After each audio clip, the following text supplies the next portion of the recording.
I'll double check with these guys. But yeah. And we are live from the UMass rink here. It's the Clark Ice Arena on the campus of the University of Massachusetts in Boston. And here we're doing New England Hockey Showcase, a special live edition. You're going to see it too here on CWHL.ca, and you'll be able to watch it also on New England Hockey Showcase. And it's my very special pleasure to introduce our co-host for this year. In fact, we could say this is version 2.0 because we're doing it live this year. And the person with me used to wear the number 2-0. That's Kate Buser. Boston Blade Kate Buser joins us. Kate, welcome aboard. Thank you. Great to be here. First of all, we also have another new host, too. It's actually Kaylie McDonald, who's over, and she's going to be talking to the coach right now. And that's Digit Murphy, and we'll be talking to her right now.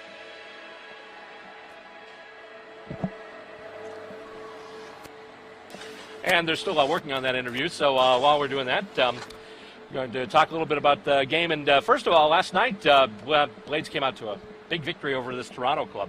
Yeah, from what I hear, Jillian Dempsey had a great game last night, really carrying the team with 3 goals. And, it's great to see after, what happened last year and being able to kind of put that in the back of our minds and really come out and dominate the game. I'm glad you brought that up because some people, you hear it so often in sports where a team loses the championship game and the next time they meet during the regular season, like, oh, this is the rematch, this is the revenge match.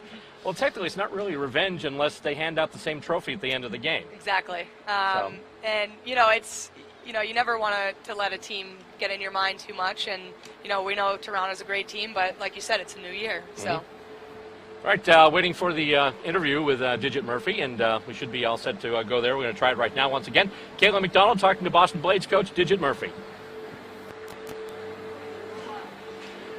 Hi, good afternoon. We're pregame today with Digit Murphy, head coach of the Boston Blades here in the Clark Athletic Center in Boston. We're about to start the second in a 2-game series with the Toronto Furies. Digit, in your season opener last night, you delivered a solid win. What should we expect to see today, and perhaps what might be a little different? Well, first of all, I didn't do anything. The kids did everything. I didn't deliver a solid win. The team did. Today, it's always hard the second day, because you've got another team that's out to get you, okay? We got a couple of new players in the lineup. We got Megan Duggan here, which will be exciting for Team USA. We got Jess Kazumi, who was one of the standouts in the league last year. But, you can't say enough about Jillian Dempsey's performance last night. I mean, scoring 3 goals, playing with Hillary Knight and Jordan Schmelkers, they were great. But, to have this kind of talent on this team is really exciting for not only Boston, but the whole CWHL. Now, we saw recently at the Four Nations Cup, I believe the Blades had 7 of their players attending, which is a terrific honor. How are these non-league activities helpful, or maybe a little difficult to manage from a coaching perspective? Because they absolutely are helpful. I can't say enough about, the partnership that we have with Team USA, Team Canada, and the CWHL, because I think it's really important for the post-college kids to get out and play in a game like this. It's fast and exciting. And I think what a lot of the Team Canada, Team USA, well, I think they do know it now, but this is really unbelievable hockey.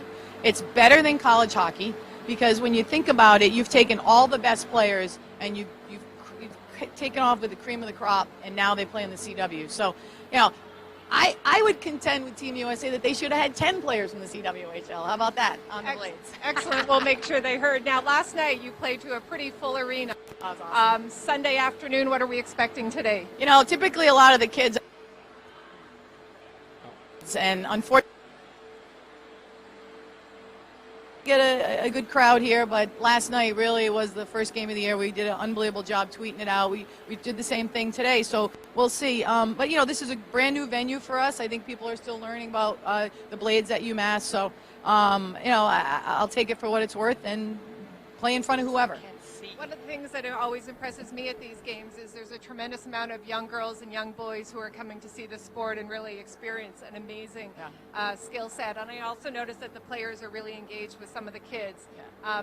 How does that resonate with the women in the locker room? I mean, one of the magic moments of this sport is that there are young girls and we can share it, and they can reach out and touch these athletes. It's not like the NHL where they're untouchable and they're just kind of like just like a video game at some level, being on the ice. Like, these young girls and women and boys interact with our players. I mean, what's better than that? These are role models, these are leaders, these are positive members of society that more people should know about. Well, terrific. Thank you very much, and best of luck to you and the team this afternoon. Go Bladies. Thank you very much. game. And we're back here high above ringside once again. Bill Robert joined by Kate Buser here. And a couple of things talking about this year. So far, the Blades, first 2 games, a couple of big wins. Big win against Montreal and a huge win last night, a 6-2 drubbing of this Toronto club. And so far, early on, I mean, obviously you're only 2 games in, but what have you seen in the Blades play so far this year that would bode well for the future of the club? Just a resiliency right now. You know, they no matter what team they step on the ice with, it's all about, you know, knowing that they can score, they can play very well, and can pull out a win, you know, no matter what happens on the ice. So I think that's a really great characteristic to have in a hockey club. Obviously, this year too, being a non-Olympic year, they won't be having to fill gaps with a lot of players being gone for the Olympics. So this year, and of course, the Blades still had a terrific year last year, coming just within 1 goal of their 2nd straight Clarkson Cup win. But this year, they should be coming out firing, and if the first 2 games are any indication, they've already done that. Mm-hmm.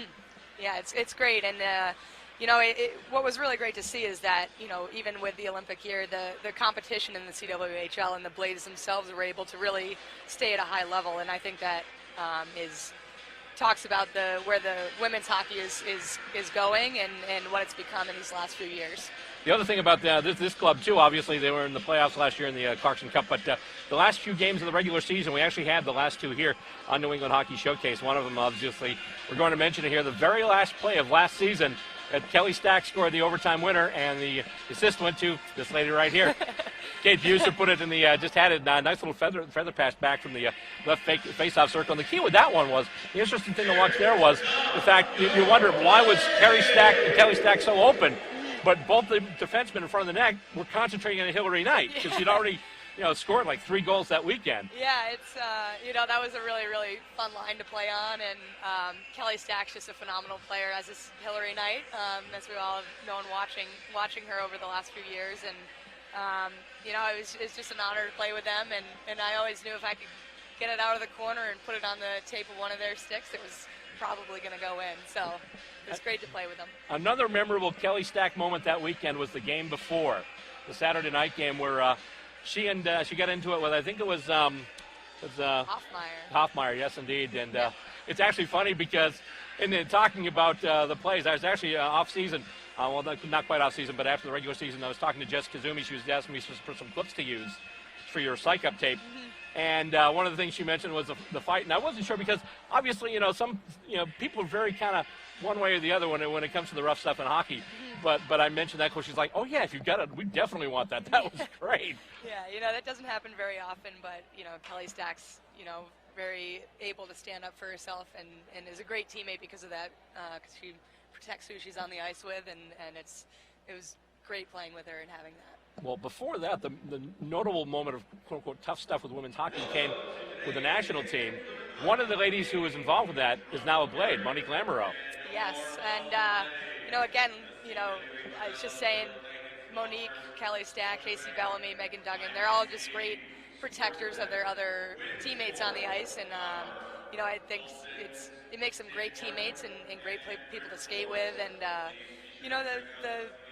United States-Canada rivalry is women's hockey at its toughest and as its most intense, and those things happen, and I'm just glad to have Monique on our team here. They're about to call the starting lineup, so let's go on to the ice right now and take a look at your starting players for both clubs.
And with the delivery of both nations' national anthems, we're getting set for action now.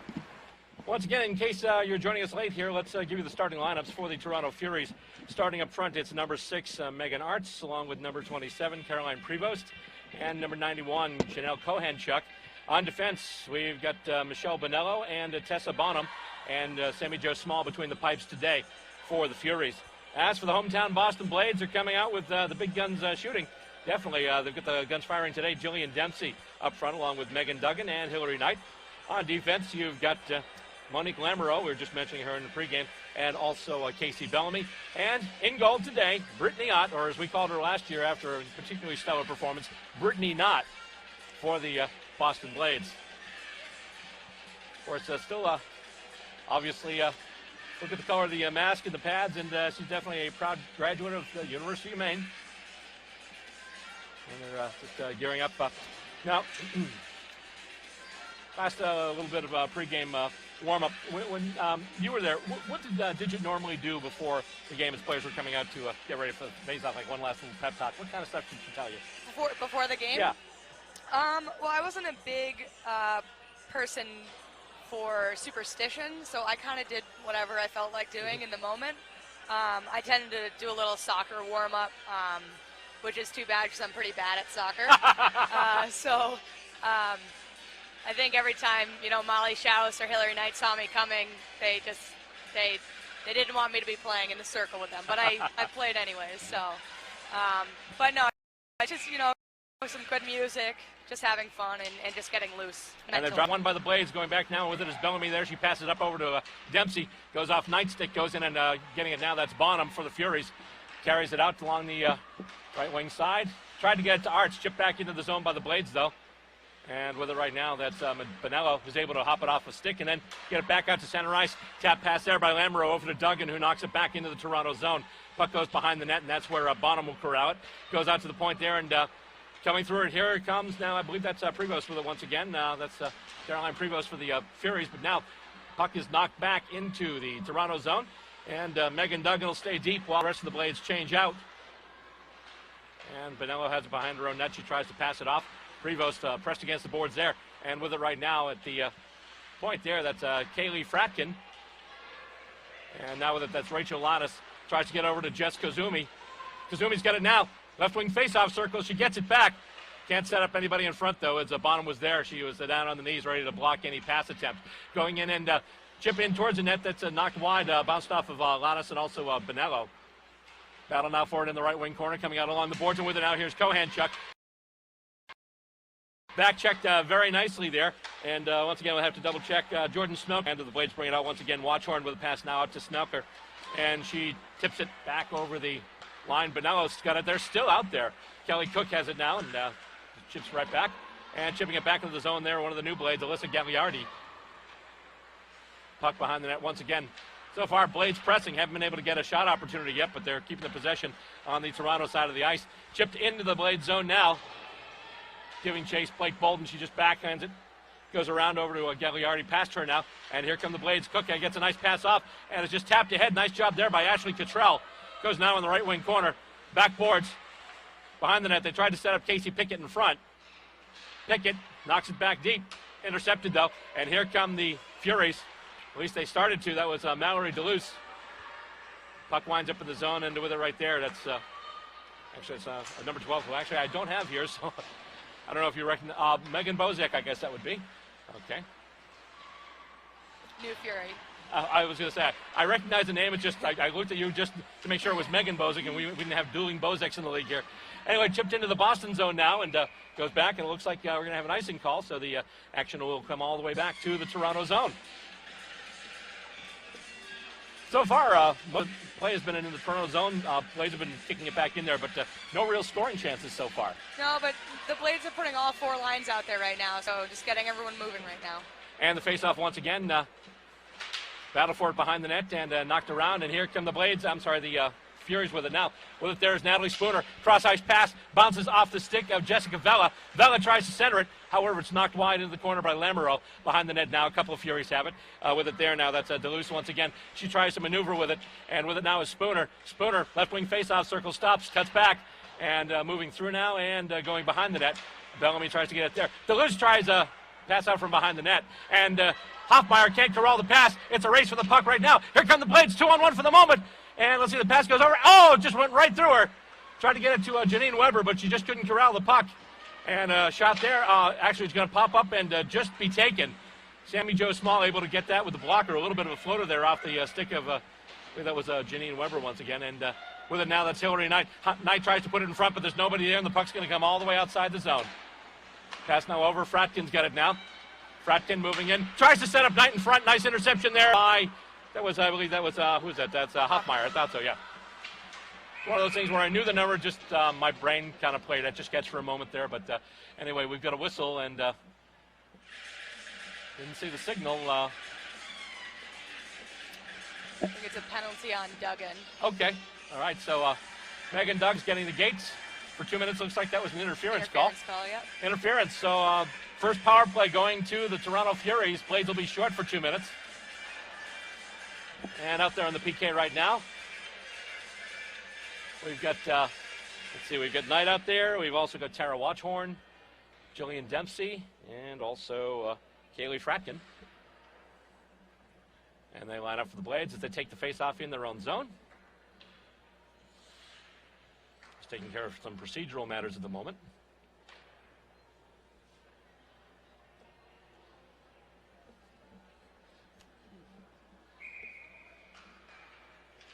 And face-off won by the Blades. Fratkin giving chase right now. Goes behind the net. Past Warthorn. She's trying to catch up with it now. It goes off a stick. Duluth keeping it in. And goes out to the point now. Spooner's got it. Spooner with a shot in and knocked wide by the blocker of Brittany Ott. Battle for it now. Duluth and a couple of Blades battling for it. A couple of Furies jump into the action now. And Prevost is in there. Duluth is in there. And I believe that's Kohanchuk as well. Oh, boy, pass out in front. They tried to set up somebody in the slot. Nobody home, though. And the puck's going to go all the way back down to the Toronto zone. That's where Natalie Spooner will pick it up right now, and she just turns on the Jets. She's running right up the right wing, going wide, trying to set up a target in front. She had Duluth waiting, but couldn't get her the puck. Back out now to Bozek. Bozek back to Spooner. Spooner. Slap shot by Spooner, and it just goes wide. It was a good shot block by number 4 there. It was Gagliardi, one of the new Blades. Oh, action in front, a lot of action. Ott's got it tied up and then loose puck, but Hillary Knight's able to knock it out. And backboards right now. Toronto still with it. That's Prevost. Pass to Bozek at the right point. Bozek now high in the slot. Takes a shot in, and that's a save by Ott right in front. And she had Duluth on the doorstep waiting to bang on a rebound that never happened. Another shot in, and that went wide to the short side. I believe that was Prevost with the shot. Spooner with it once again. Knocks it behind the net for Duluth. Duluth carrying now. She's looking for a target. She's got her shot in. And a save by Brittany Ott on the shot by Janelle Kohanchuk. And after that, a little bit of extracurricular activity in the crease. Like we were saying before, at times not a lot of love lost between these two clubs. That was a great tie-up by Brittany Ott. You could see Hillary Knight and Jill Dempsey get stuck out there for about a minute and a half. So great tie-up, allows Boston to get some fresh legs on the ice. Boston still on the penalty kill for another 33 seconds. First period, 14:55 left to go, and so far, no score between either of these clubs. Brittany Ott just checking something. I think she might have just an equipment issue, just checking the pad. And the face-off's about to come. And it goes back now. Baldwin wins it, and it goes back now. That's that's Bonello with it now. Bonello tries to pass it up for Arts. And with it there, that's Baldwin. Gets it to Chevry. Now Chevry just slams it around the boards. And the first one there is going to be, Jordan Smelker. And she's just going to clear it. It's going to go all the way down to the Toronto zone. 12 seconds left to go on the advantage for Toronto, and they're bringing it through right now. With it, here comes Bonello once again. Pass out to Tessa Bonham. Bonham gets over the blue line. Gets around one player. Doesn't get around the other, though. She got around Lamoureux, but didn't get around Casey Bellamy. And pass attempt out front. Popped off a stick and just popped through, and we're back at even strength now. And here comes Lamoureux with it. Lamoureux with a rush. Nice sweep check there by Bonello to knock it away. And now it's behind the net. And trying to get it there is Jess Kazumi. Kazumi with a shot. Winding up, and score! That went off a couple, but I believe that was Fratkin with it. Kaylie Fratkin.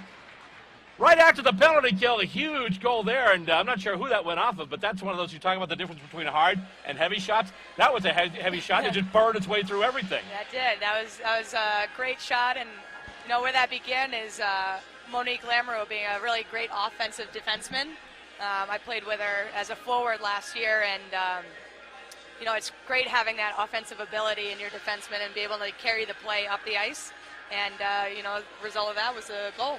All right, the assist, obviously waiting to hear who got the assist on that, but with the goal, that's Kaylie Fratkin, one of the new members of the Boston Blades, and now the Blades lead at 1-0 as the faceoff is won by Toronto. They pass it along the left wing boards, and with it right now, that's one of the Zamora sisters, that's Christy. And let's see, goes Shannon Molson now, who tries to put it in front, but it's knocked away by the Blades. With it now is Casey Pickett. She's got some speed.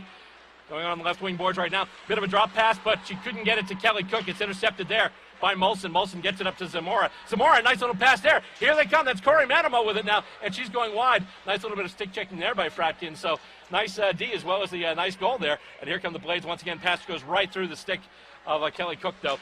And Shannon Molson has it right now. She gets it back to Megan Bozek. Bozek now pass back to Molson once again. Corey Manamo kind of fans on that pass attempt, and they're just going to put it into the zone, and it looks like we're going to have an icing call. Indeed we are.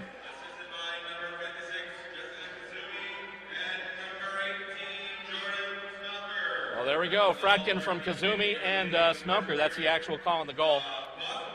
So, Jess Kazumi, obviously a terrific player. She had a highlight reel goal last year, the one against this Toronto club, in fact, where she get that great feed after the little bit of stick work, moving there from Jillian Dempsey. We called it a Dempsey doodle, actually, at the time. And face-off in the Blade zone, won by the Blades. Goes back now and they try and get it all the way out to Pickett. Pickett now passes back and going forward now. There's Tara Watchorn once again. Watchorn being harassed a bit there by Chevry, but she's able to get the pass off the boards, off to Casey Pickett. And who's got it now? The Blades have it.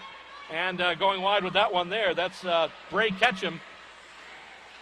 And she tries to pass it through. She's got a couple of players there. Shot goes in, and I believe that was a shot by Janine Weber, but I believe it went off in front and went wide. And with it now, Weber still keeps it and puts it on net and just steered aside easily by the stick of Sammy Jo Small. Hoffmeyer now with a pass up along, and it bounces not the way they would have wanted. Missed Julie Allen, but Allen gets it back now, but then she's being checked pretty heavily there. Nice job by the Blades here. And coming out with it once again, that's going to be Gagliardi. And the pass goes up, and got to see who's got the number 19, because that's actually a... Denna Lang. Okay, I was going to say, because the 19 I see here is Gigi Marvin, and that does not look like Gigi Marvin. Just thought. Anyway, now, and Duluth almost brings it through, but it's taken away by Megan Duggan. Duggan's got it now. She gains the blue line, and then she tries to go wide, and is back checked there. Job by Jessica Vella of the Furies. Lamoureux's got it in her own zone right in front of the net. Stops a little bit, wheels around, and gets the puck off the boards over to Casey Bellamy. Bellamy showed one way, went the other. She's behind the net now. Just parking out, gets it over to Lamoureux now. And Lamoureux being checked heavily there by Vella. So it'll just go back to Casey Bellamy, and she'll get it out of the zone right now. Tries to chip it up to Dempsey. Loose puck at center, and Duluth has it now. Duluth being taken heavily along the boards there by Hillary Knight. And loose puck taken by Spooner. Spooner with a shot in. Long shot and a nice block there. Nice save by Brittany Ott, who once again got down low and just caught it in the midsection. Blades are doing a really good job of pressuring in their own defensive zone and being able to win some battles for the pucks, and it's really helping them out offensively. 11:37 left to go in the first period. Boston up 1-0, and they win this face-off in their own zone as Knight chips it back, and right now with it, that's Duggan. Duggan in the corner has it taken away, but Knight is able to get the puck back for the Blades, and Bellamy's got it now. Trying to step around Chuck can't do it, loses the handle, is able to get it back now, pass it behind the net, and the pass goes up to Hillary Knight. She has to catch up with a little bit, but she's got it now. Hillary Knight going over the blue line. She's got Duggan too, loose puck there, and they might have an issue coming back the other way. They're in the middle of a change. Toronto, though, can't handle it cleanly, and as a result, actually, it's going to wind up going in the Boston zone anyway.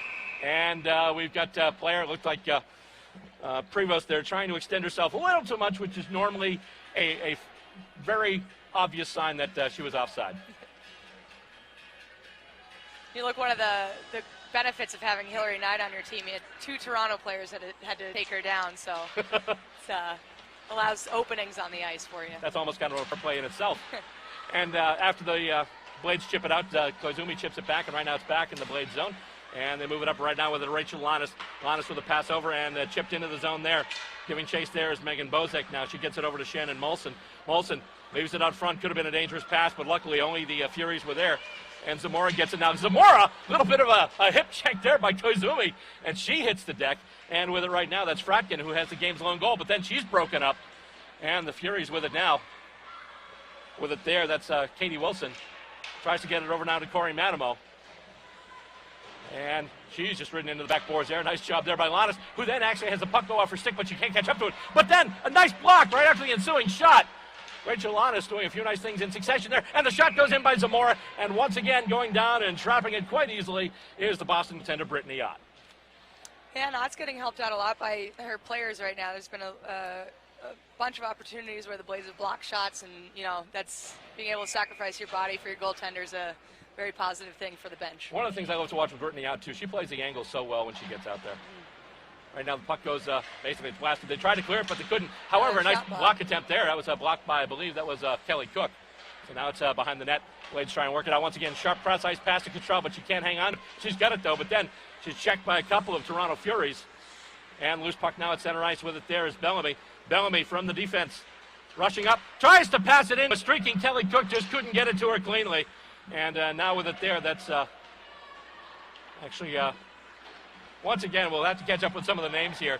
The names listed as French, but on the roster, 11 is listed as Megan Bozek. So as we have a stoppage in play, and I believe another icing call, the puck will go back down to the Toronto end, and they will face it off once again with 9:35 left in the first period. 1-0 Boston.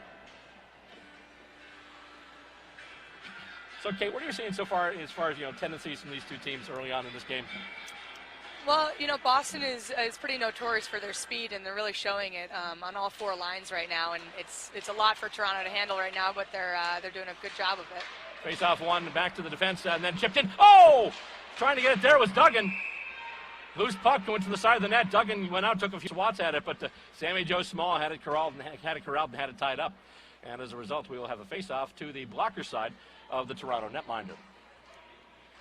Great double chances there by Duggan, just never giving up on the puck and, waiting for that whistle to blow.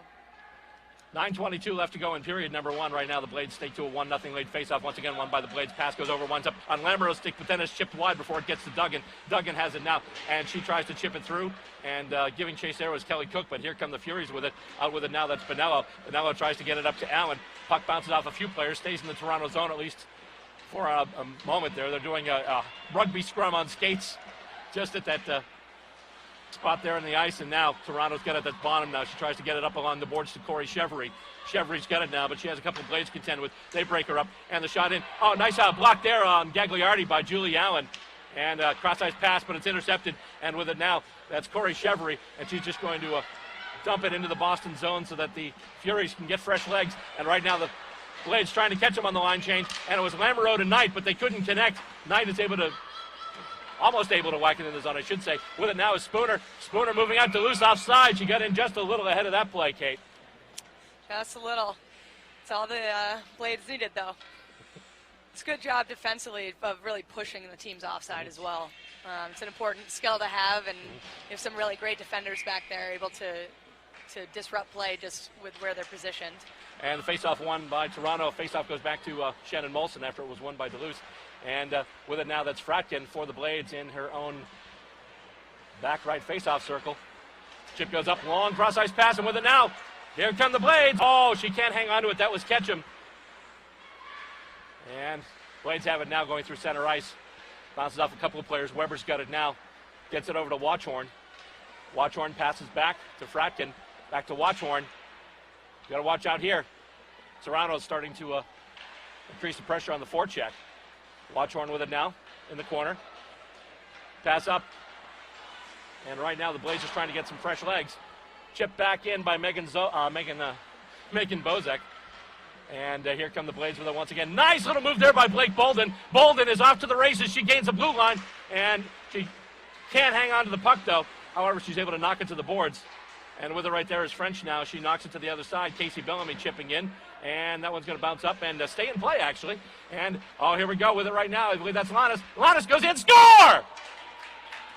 Rachel Lannis just takes the puck off the boards, zips it right through, and I'm not sure Small saw that coming. That was just a 5-hole, just bing. Yeah, that's a, classic Rachel there. She's just very nifty as a player and is able to pick her spots really well. And, saw a tiny bit of space between Sammy Jo Small in the net there and took it. It's a great goal. All right, so right now the Blades have doubled their lead. They're up 2-0 now. And the face-off won by Toronto. Bonham's got it right now, but she's broken up by Smelker. Kohanchuk takes it down, gets it over to Bonello. Bonello long pass in with it now is Prevost. She's got Arts streaking toward the slot. And a redirect attempt that couldn't quite get it to Megan Arts. And now it comes out. It's knocked out of the zone. And Bolden gets the assist on that one. So as we were just listening to the PA really quick to see who got the assist there. Ronis with the goal, Bolden with the assist. And now it's 2-0 in favor of Boston as the action continues in the Boston zone here. And coming out with it now, here comes Kate Buser. I'm sorry, that's Casey Bellamy. Sitting right next to you. I got my KBs mixed up. That's okay. Last month I did a game with Columbus versus Houston, and I kept saying Colorado. So it's an ADD thing. It happens. Chipped in there, and Wilson gets it, but Gagliardi's able to tip it wide. And goes now to Casey Pickett. Nice pass there, and trying to run in there is Kelly Cook, but it's taken away, and Bozek has it now. Bozek with a pass back now to Molson, actually. Molson has it. Oh, right through the stick of Cottrell, and here comes Corey Madamo with it right now. And she's just going to chip it into the zone. Ott will play it there and leave it for her teammates. And they're trying to work it out again. I believe that was Lamoureux that she left it for. Chipped back behind the net by Montreal on the boards. That was Molson who did it. And with it now, that was Gagliardi. Goes to pass back to Lamoureux, but Lamoureux wasn't exactly where she thought she would be. Nice job by Lamoureux, though, working it out. And Casey Pickett's able to chip it to center ice, where it's picked up by Megan Bozek. And she's just going to fire one off the boards right to Carrie Madamo, as a couple of Furies collide here at center ice. Ott plays it once again to Lamoureux. Lamoureux now moving out, just taking the lead. And with it now, that's Dempsey. Dempsey tries to get around Chevry and can't do it, but Knight's able to knock the puck into the zone. Not far, though, as Allen and French conspire to keep that one from going deep. Pass goes out the back skate of a player, and here comes Knight right now with it. Knight working wide. Knight trying to move it in. Oh, had it right on the doorstep there. Watchhorn. She just couldn't get the lumber onto the puck. And it's knocked back into the zone where French will pick it up now. French trying to get around Knight and Dempsey. It's got on someone's skates. Fratkin's got it now. Fratkin chips it in toward Knight, and loose puck almost gotten there by Megan Duggan, but not quite. And they have to actually, I was going to say they had to reset the play, but we were talking before about Hoffmeyer starting something last year with Kelly Stack, and she was just entangled there with Hillary Knight. As a smile breaks onto Kate's face. No, she's, a player who knows how to get under the skin of, some of the Blades players, and, she's effective at it, and, it's a great player, but, the Blades have to make sure they don't retaliate and take any silly penalties to put the team down. Carrying a long-held tradition carried on by players like Brad Marchand, and who else comes to mind? Essa Tikkanen of the Oilers comes to mind, too. He was always a pest who drove people nuts. Yeah. And so the penalty is going to be on Toronto, is it, or is it? It's actually. It's going to be matching penalties. It's going to be matching. Okay, I did see the number. They just put up the number for Knight as well. So it's going to be a matching penalty. So it's going to be 4-on-4 for a little bit. So we're going to have some room to skate here.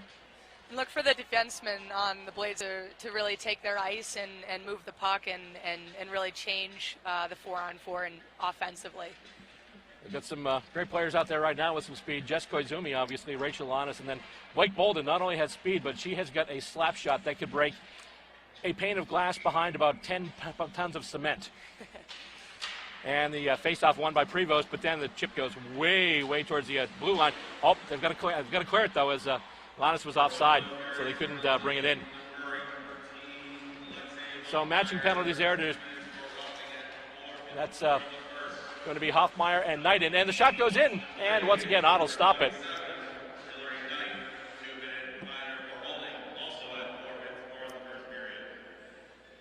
So it's 1:43 left to go on either penalty, 4:36 left to go in the first period. Right now the Blades up by a pair. Face-off in the Blades zone. And goes back to Spooner now. Oh, boy! Spooner got it right to Prevost, and before Brittany Ott could react, Prevost fires it right in. I guess that one you could say was Spooner fed. That looked like a set play from Toronto. Prevost was sitting up there on the top of the circle, already ready to take the shot, so. Just right off the faceoff, just one bing bang, and all of a sudden, boom. All of a sudden, Boston 2, now Toronto 1. Toronto getting on the board and cutting this lead in half. Faceoff won by the Blades. It goes back now to Gagliardi. We're still 4-on-4 for another minute and a half. Kohanchuk now with it. Chips it over to Arts.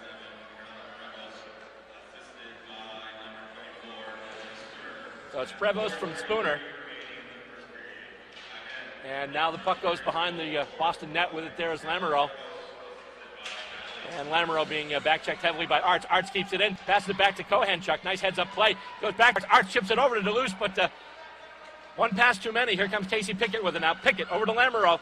Lamoureux on the rush. Going wide. She's looking to set up Pickett in front. And just tried to basically jam it in the side, but nothing doing there. Now the Furies will bring it back. 3:49 left to go in period number 1. 53 seconds left to go on the coincidental minors to Knight and Hoffmeyer. And with it right now, that's Bozek behind the net being checked there by Jillian Dempsey. Spooner's going to pitch in, and she's got it right now. She's got a helper, and she's looking for more. She streaks through center ice, gets over the blue line, going wide on the left wing side, tries to set up somebody in front. They had Prevost set up on the inside, but they just couldn't get the puck to her. Nice little move there by Watchorn as she chips it in well ahead of the rushing forward. It's going to be icing. Just couldn't connect with Jillian Dempsey, and so the action will come back all the way to the blade zone with 3:22 left to go. 2-1 Boston. It's great speed from Spooner there. She's one of those players that you really have to know when she's on the ice, because she can really change the course of a game in one shift. So, the Blades are very aware when she's on the ice. She's out there right now. Spooner to take the face-off, going up against Jillian Dempsey. Dempsey wins it. And with it now is Watchorn. She stops for a moment and passes up and trying to get around the heavy checking there. Not able to, though, is Fratkin. Goes back in the corner now. Watchorn corrals it for the Blades. Pass up the boards to Fratkin. That's taken away. And once again, Toronto on the march. And loose puck in front. They had it to Prevost, but she just couldn't deliver on it. And there's a race for the puck now to center ice. And just getting a stick in there is Spooner. And that shot goes in well outside the blue line. Easily taken there by Brittany Ott. And here come the Blades once again. Megan Duggan has it right now. She gets it from Bolden, gets it up to Cottrell now. And going down there with now, that's Hillary Knight. Both players are out right now. And let's see, going out of the zone is the puck now. Blake Bolden gets it. Nice cross-ice pass to going over now. And chipped up there by Casey Bellamy. And then after the whistle, a little collision there between Michelle Bonello and Hillary Knight as we had a whistle. And it was offside. So we'll bring the face-off just back outside the Toronto blue line.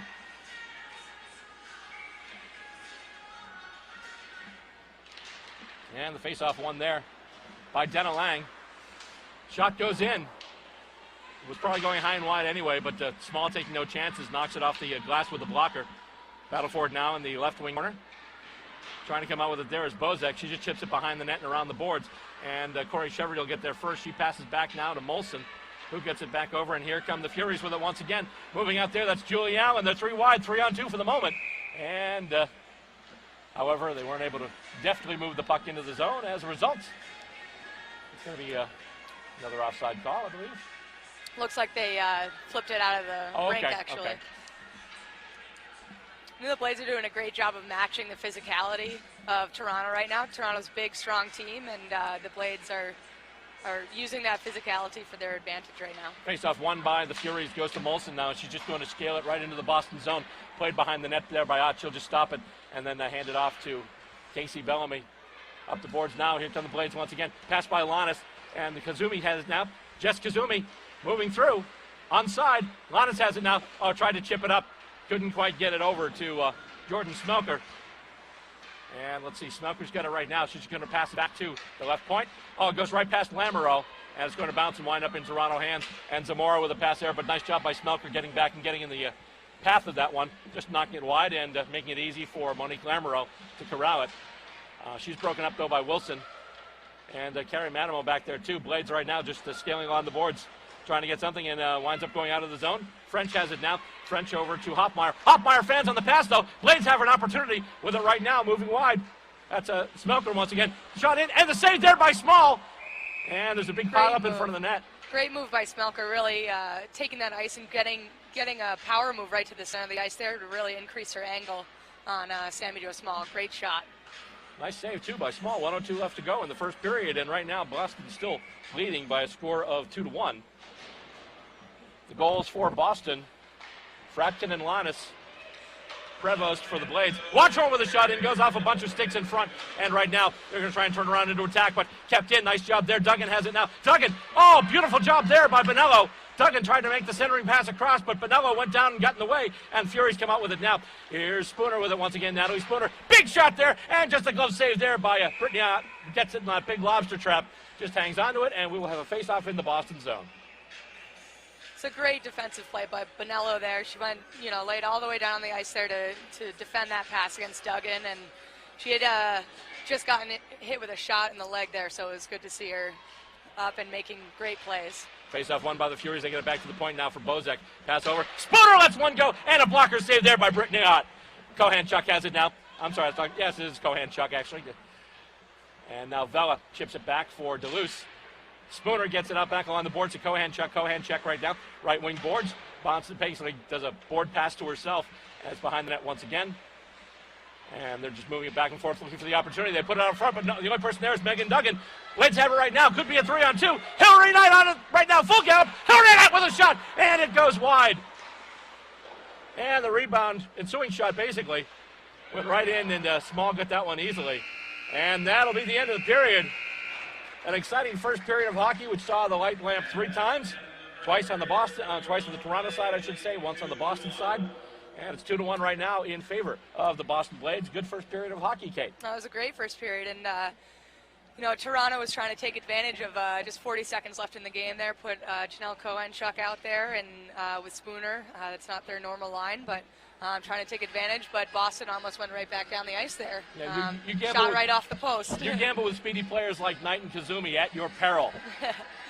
Indeed. So there we go. First period is over, and right now Boston, the home team, off to a lead. This is the first game we've been doing for them this year, but they've already had a couple of big wins. They beat Montreal 2-1, and they also defeated Toronto last night, actually, in the first of these games, by a score of 6-2. So as we look ahead to the second period, if you were the coach, if you were Coach Murphy, what would you be saying to the Blades right now? Well, I think one of the things I would say is just to maybe be a little bit more accurate on your passes coming out of the defensive zone. There's been a lot of turnovers on the blue lines, on both offensive and defensive blue lines. So kind of just tighten up those passes and make sure. I mean, when you lose those passes along the blue lines, you can really hurt yourself defensively. So other than that, I think what stands out to me watching this team right now is the defensemen and their ability to really step up in the play. And I would keep playing like that, taking opportunities and creating odd man rushes because they're skilled enough, fast enough to get back, and just keep on doing that.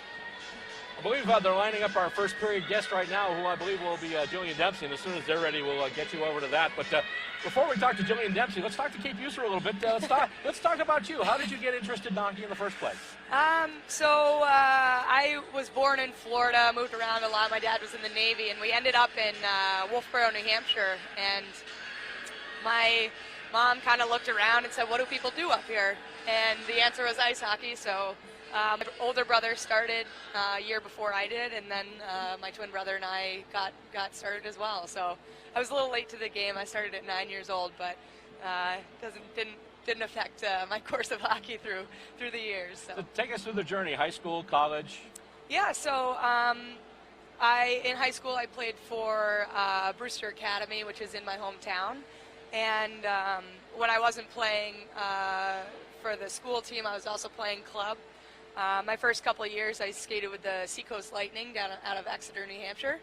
And my last 2 years, I skated with Assabet Valley. The only reason being I was able to get my license at the age of 16. Nice. Because my parents didn't want to drive me 2 hours, but I did. So, and ended up getting recruited to Harvard.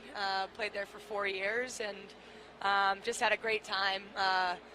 Under Katie Stone there and developing as a player and afterwards got the chance to play for the Blades, which is always fun. We talk a lot about Coach Murphy, obviously, not just a legend in the CWHL rankings, but obviously a huge college legend. And talking about Katie Stone, she's a legend too. We'll talk about her in a little bit. But right now, my understanding is we have got the player interview, and right now Kayla McDonald is going to be talking to the Blades' own Jillian Dempsey. Kayla, take it away. Okay, we're here this afternoon at the end of the first with Jillian Dempsey. Jillian, last night In the Blades season opener, you had an awesome night, a hat trick. You won at the end of the first. It looks like Toronto's playing a little harder today. How does it feel out there? It's getting pretty physical, and it's a fast-paced game. We're always happy to be able to play these teams twice, and it's good fast-paced hockey, and, there's a lot of pride out there on the line, and everybody's working hard, and it's a pretty close game. So we're hoping to put a few more in the net and get ourselves some insurance. Yeah. That's terrific. Well, listen, go take a look for the second period.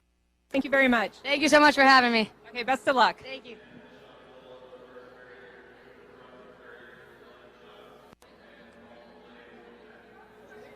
Thank you, guys.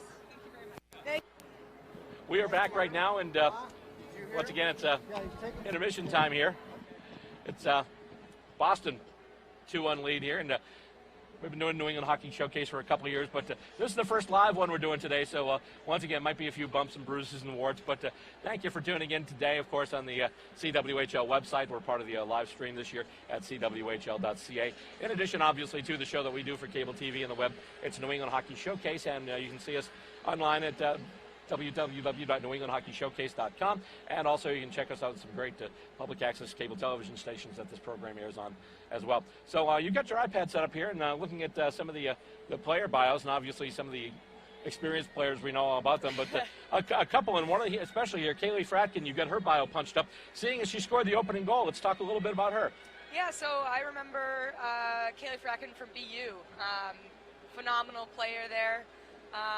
In her college career there, she didn't miss a single game, which is pretty amazing given how physical the game has become.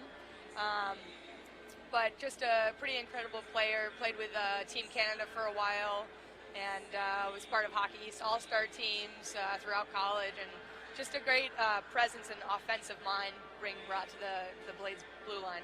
Great. Score stands right now, the Boston Blades 2 and the Toronto Furies 1. What we're going to do right now is take a little break, and we'll be back for more Boston Blades hockey right here on CWHL.com and also New England Hockey Showcase.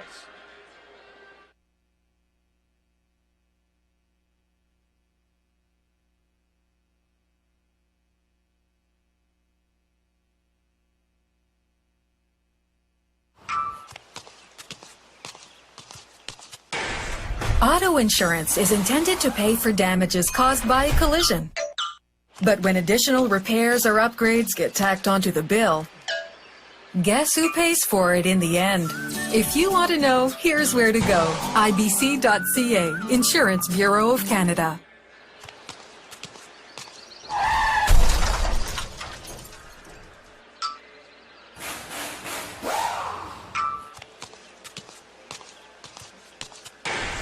Auto insurance is intended to pay for damages caused by a collision. But when additional repairs or upgrades get tacked onto the bill, guess who pays for it in the end? If you want to know, here's where to go. IBC.ca. And we're back here once again at the Clark Ice Arena on the campus of the University of Massachusetts in Boston. Score stands at the end of one period. The Boston Blades with a score of 2 and the Toronto Furies with a score of 1. And yes, that sentence did come out sounding a little on the awkward side. But let's go over the scoring right now. Starting out, first goal of the game came at about 5:54, 5:56 actually, of the first period, and that goal scored by number 8. That's Kaylie Fratkin. We were just talking about her a few moments ago, and she got the goal. The assist going to number 56, Jess Kazumi, and at number 18, one of the other new faces, Jordan Snoker, and that made it 1-0 at the time. And then the next one, actually, which we saw at 12:43, another Blades goal. It was actually a nice goal by Rachel Lannis, who basically was along the boards and then just basically took the puck and ran right toward the net with it right along the goal line and just snuck it between the pads of the goaltender, Sammy Jo Small. Bolden with a nice pass on that, too. And that connection there earned the Boston Blades a 2-0 lead at the time. Then off a face-off at about 15:27, Natalie Spooner won the face-off, got it right to Caroline Prevost. Prevost slammed it right into the goal and made it 2-1, and that's where we stand right now. It is Boston 2 and Toronto 1. And once again, thanks for joining us today and checking out the program. Our crew on cameras today, we have Bob Boyce, Paul Hippel, and John Cimino. And Mark LeMay directing today. Associate Director is Stacey Robert, and also Bengt from ISAG Global Canada, too, who's handling the live streaming for the CWHL. Thanks to him, too. And thanks to our new partner, too, here at the mic, actually our two new partners. We've got the Kaylie McDonald, who's handling the between-period interviews, and doing the cover with me up here in the booth is Kate Buser.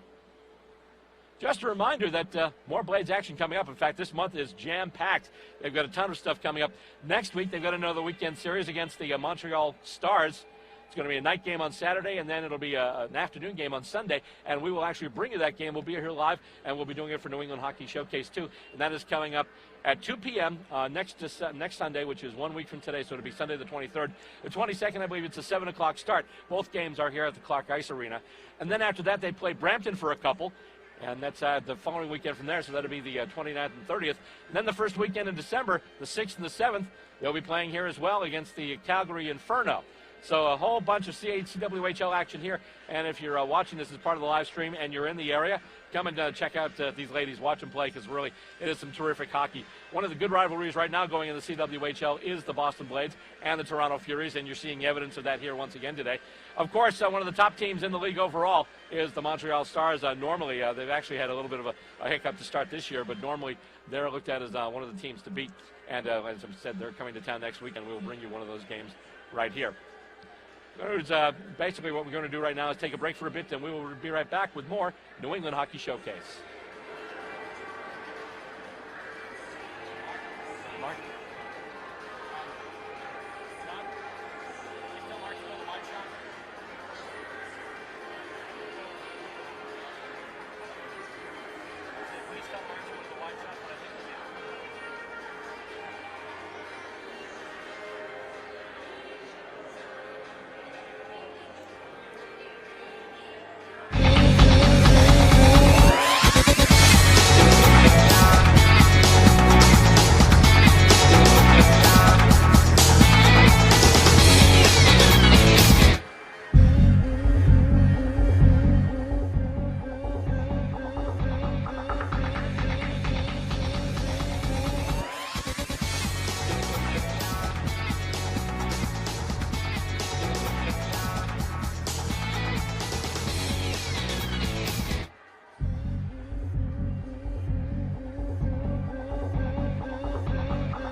To go until the start of the second period here at the Clark Ice Arena on the campus of UMass Boston. And right now the Boston Blades have doubled up the Toronto Furies at the end of the period. The score stands the Blades 2 and Toronto 1. Blades coming out for their pre-period warm-up, and here come the Furies as well. Another big win last night for Digit Murphy's team. They beat the same Toronto club in this very same rink by a score of 6-2. Later on, we'll take you around the CWHL to tell you some of the games that happened last night and some of the action that's going on today. Once again, we'll give you a little preview of what's coming up. Next week, the Montreal Stars come to town. These two teams have clashed already, and actually up in Montreal, and the Blades already got them once with a 2-1 victory. So Blades obviously looking to continue that streak, this time on their home ice. Next week, it's a 7 o'clock game on Saturday, and also the 2 o'clock face-off on Sunday, and we'll be here to bring you that one, both live on CWHL.ca and also as part of New England Hockey Showcase. We're just about getting ready to start period number 2. You can see all the players out there going around, and once again, some new names here. Some of the names we've talked about a little bit, some we haven't really talked about yet. But the new names you see on the Blades roster this year, you've got number 4, Alyssa Gagliardi. Also Janine Weber, number 6. Kaylie Fratkin, number 8. New face, not a new face to women's hockey. We've seen her play with the national team, but she's new to the Blades, Monique Lamoureux. Also Megan Myers. Tara Watchhorn, someone else we've seen on the national team as well. Brianna Decker, we've heard that name around before. Jordan Smelker, actually I believe Smelker has got an assist already on that goal by Kaylie Fratkin. Jenny Potter, Denna Lang, Bray Ketchum, and those are the new faces that you've seen this year so far with this Blades club. And one of the stalwarts, one of the ladies we've been talking about for the last couple of years, Kate Buser, joining us in the booth. And once again, Kate, just about getting set to face this one off. And your thoughts so far? It's just been a great game, really physical, high speed back and forth. And, Toronto's, they have great resiliency. They're never out of a game. So it's always fun to watch these two teams to duke it out here. So. Well, obviously hoping things continue in this current direction. By the way, I was looking at my roster. One of the names and one of the new faces I should mention, too, is Denna Lang. We've talked about her a little bit already, but she's one of the new faces. Yeah, so I've known Denna for a very long time. Okay. Dennis Lang was the coach at Assabet, so he was my coach when I was 16 years old, and, it's a great family. A couple of their daughters are now at Harvard, so one of them is a goalie there, another forward, so... Denna herself went to Princeton, so I know that her mom loves the Harvard-Princeton games. So interesting name for a school too. Do you play for Assabet? You bet you're. Never mind. So, anyway, well, we're kind of thought of as the evil empire of women's youth hockey. So. Oh, you wear pinstripes and New York insignias? Essentially. Sorry, wrong evil empire. Yeah, but no, there's a lot of other great programs out there, and again, it goes to. Women's hockey just growing as a sport. Face-off won by Megan Arts for the Toronto Furies. However, the Blades take over once the puck goes into the Furies zone. With it now is Hillary Knight in the corner, all the way back to Gagliardi at the point. She passes back looking for Hillary Knight, but it's intercepted by Tessa Bonham. She's able to pass it up a little bit. Now battle for it along the boards as Megan Duggan gets involved there. Dempsey passes back to Lamoureux. She loses it for a little bit, gets it, and then puts it right through Gagliardi's feet. Gagliardi going through it right now, and she gets it back over to Lamoureux. Lamoureux, just a little bit of a backhanded pass over to Duggan off the boards, and she passes to Gagliardi, goes a little ahead of her. Long pass up for Hillary Knight, goes through her, though. But apparently she did make contact, no icing. But now trying to chip it out. Dempsey's got it now behind the net. Nice little bit of a Dempsey doodle there. Tried to get it in front of Megan Duggan. Just couldn't connect with her. Duggan's got it now. Pass back to Casey Bellamy at the point. Casey Bellamy moving up a little bit, gets past Prevost. Still moving up. Chips around the net, looking for Jillian Dempsey. Dempsey is almost able to get it, but Kohanchuk takes it now. But then she's broken up. Blades in there. Dempsey's still in there, still battling, and it's loose now and chipped in, and puck winds up actually sticking to Hillary Knight. Knight's got it now. She's onside. Right, left face-off circle. Shot in, and the save there by Small. We think. One of those telltale look behind her. I don't know where it is.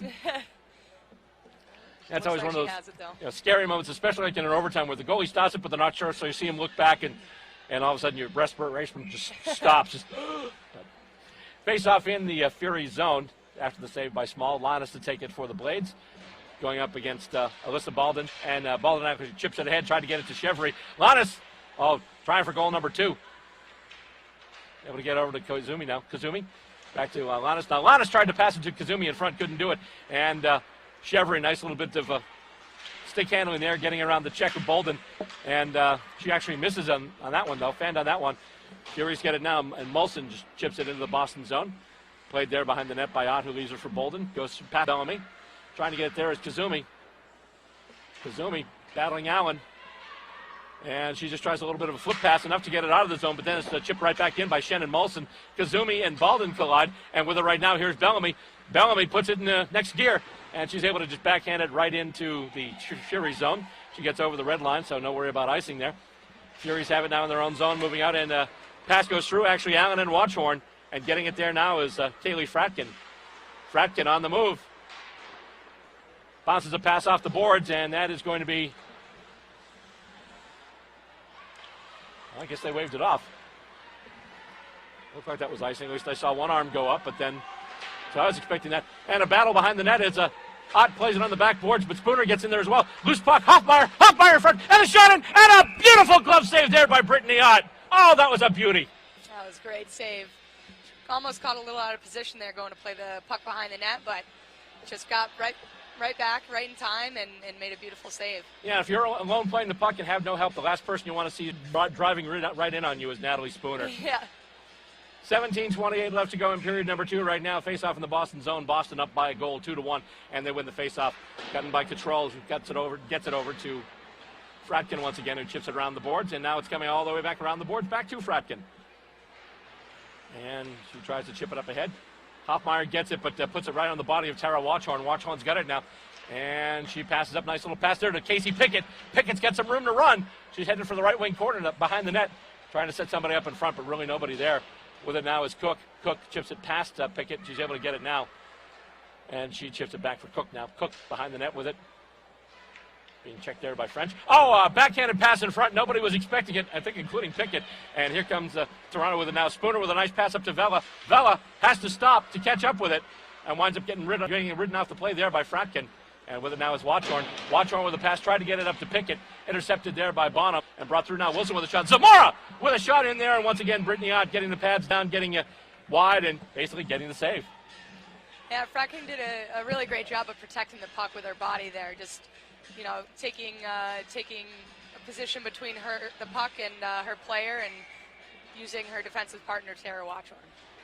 Once again, a face-off in the Blades zone, and it's won by the Blades. Goes back now to Lamoureux. Around the boards, Gagliardi trying to clear it. It's knocked back in by Zamora. Giving chase now for the Blades. That is, once again, that's Denna Lang. Gagliardi has it now.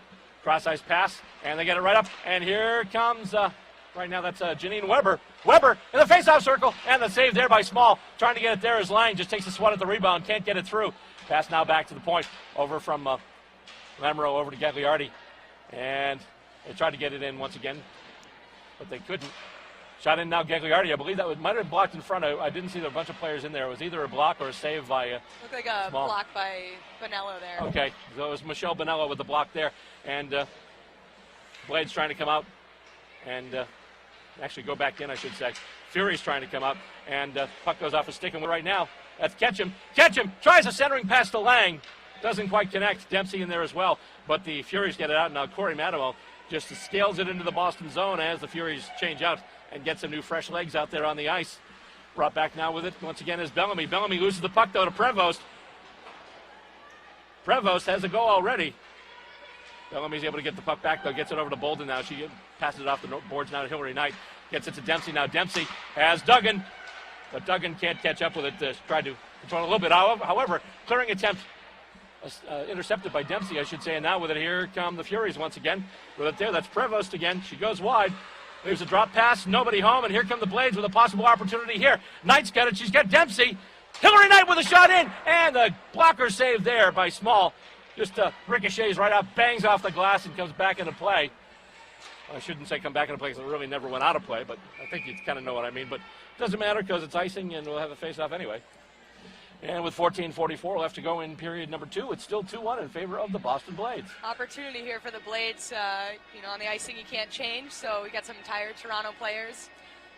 So let's see if they can take an opportunity here and put one in the back of the net. Lannis to take the face-off for the black and gold. 14:44 left to go in period number 2. And she's able to win it back to Watchorn now. Watchorn gets it on the backhand, high in the slot, moving over now toward the right point, I should say. And gets it down to Smelker. Smelker moving with it along the left wing boards.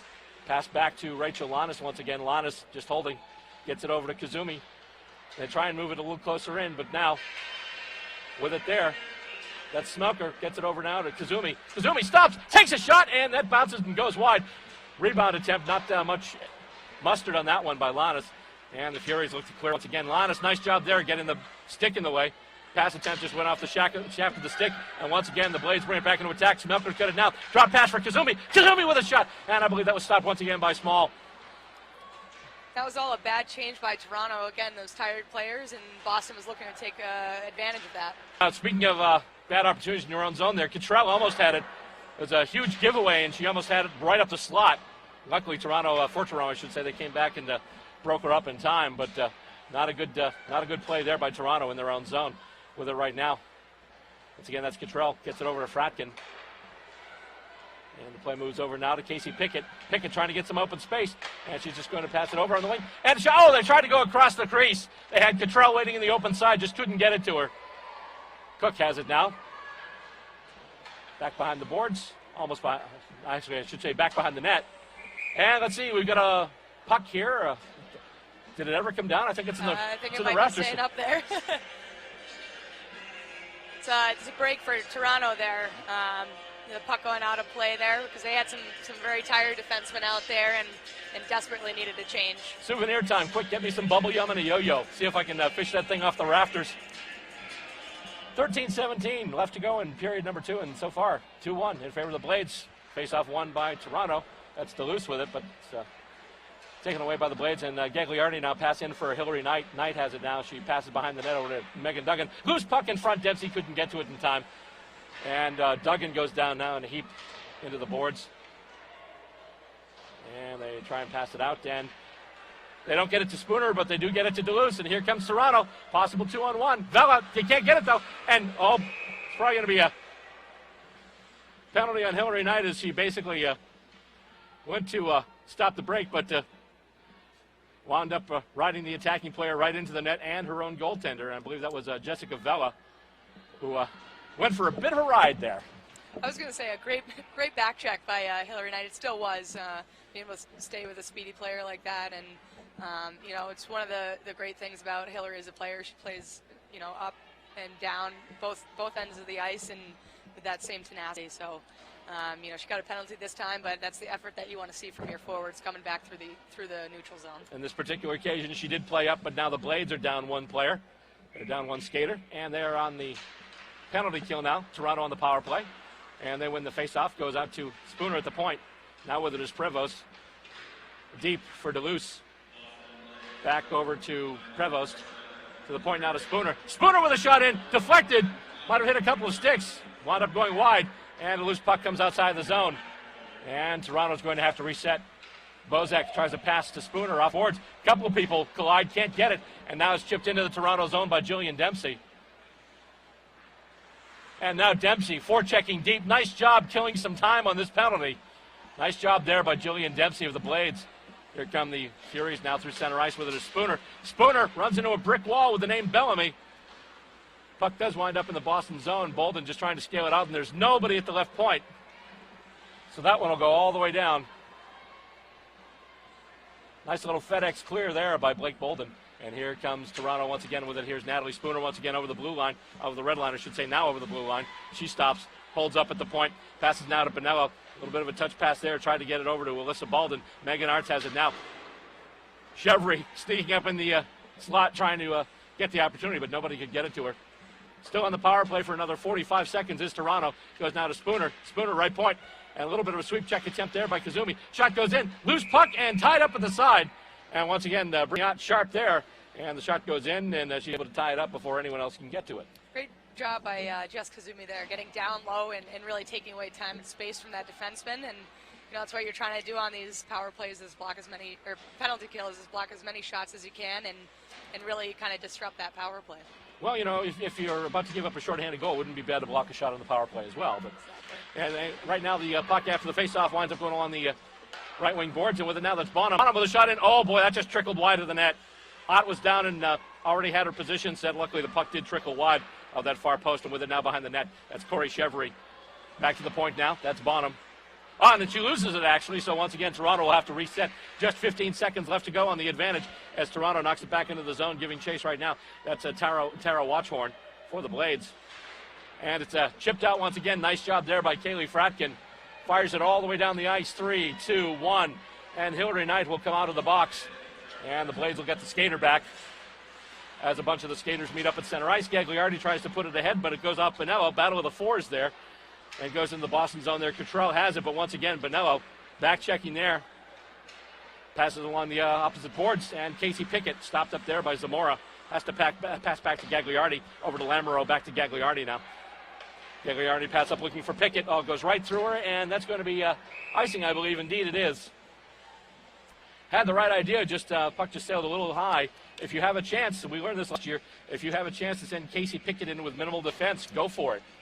She's got great hands, great vision on the goaltender, and just I remember playing against her in college. You just didn't want to give her those opportunities because she'd bury them every time. I've got a little Casey Pickett story for you in a moment, but right now let's get to the face-off here. In the Boston zone, we're back at even strength here, and still 2-1 in favor of the Boston Blades with 10:20 left to go in the second period. Casey Pickett getting it off the face-off, and now it looks like Smelker's going to get it there. And it's knocked away, though, and Corey Manimo going for it now. Here come the Blades with it now, stopping short. That's Monique Lamoureux. Pass out to Gagliardi, and here we go. Gagliardi into the rush. And runs for a couple of players. Still has the puck. Oh, she just lost it. But she's able to pass it off now to Lamoureux. Lamoureux with a shot in deep. Tried to get a deflection off the stick of Pickett. Just went wide. And the battle for it now on the left wing boards. Blades pinching in, but here come the Furies. Wilson's got it now. Wilson trying to make herself some room. She gets it out to Shannon Molson now. Molson with a pass back to Megan Bozek. Over now to Holly Carey-Manimo. And Manimo will just chip it into the Blades zone. 9:34 left to go, period number 2. 2-1 Boston. And Bolden's got it right now. But Bolden gets around Bolden. And then puck went to center ice, but then get knocked back in. And with it right now is Allen. Allen with a shot in. Score!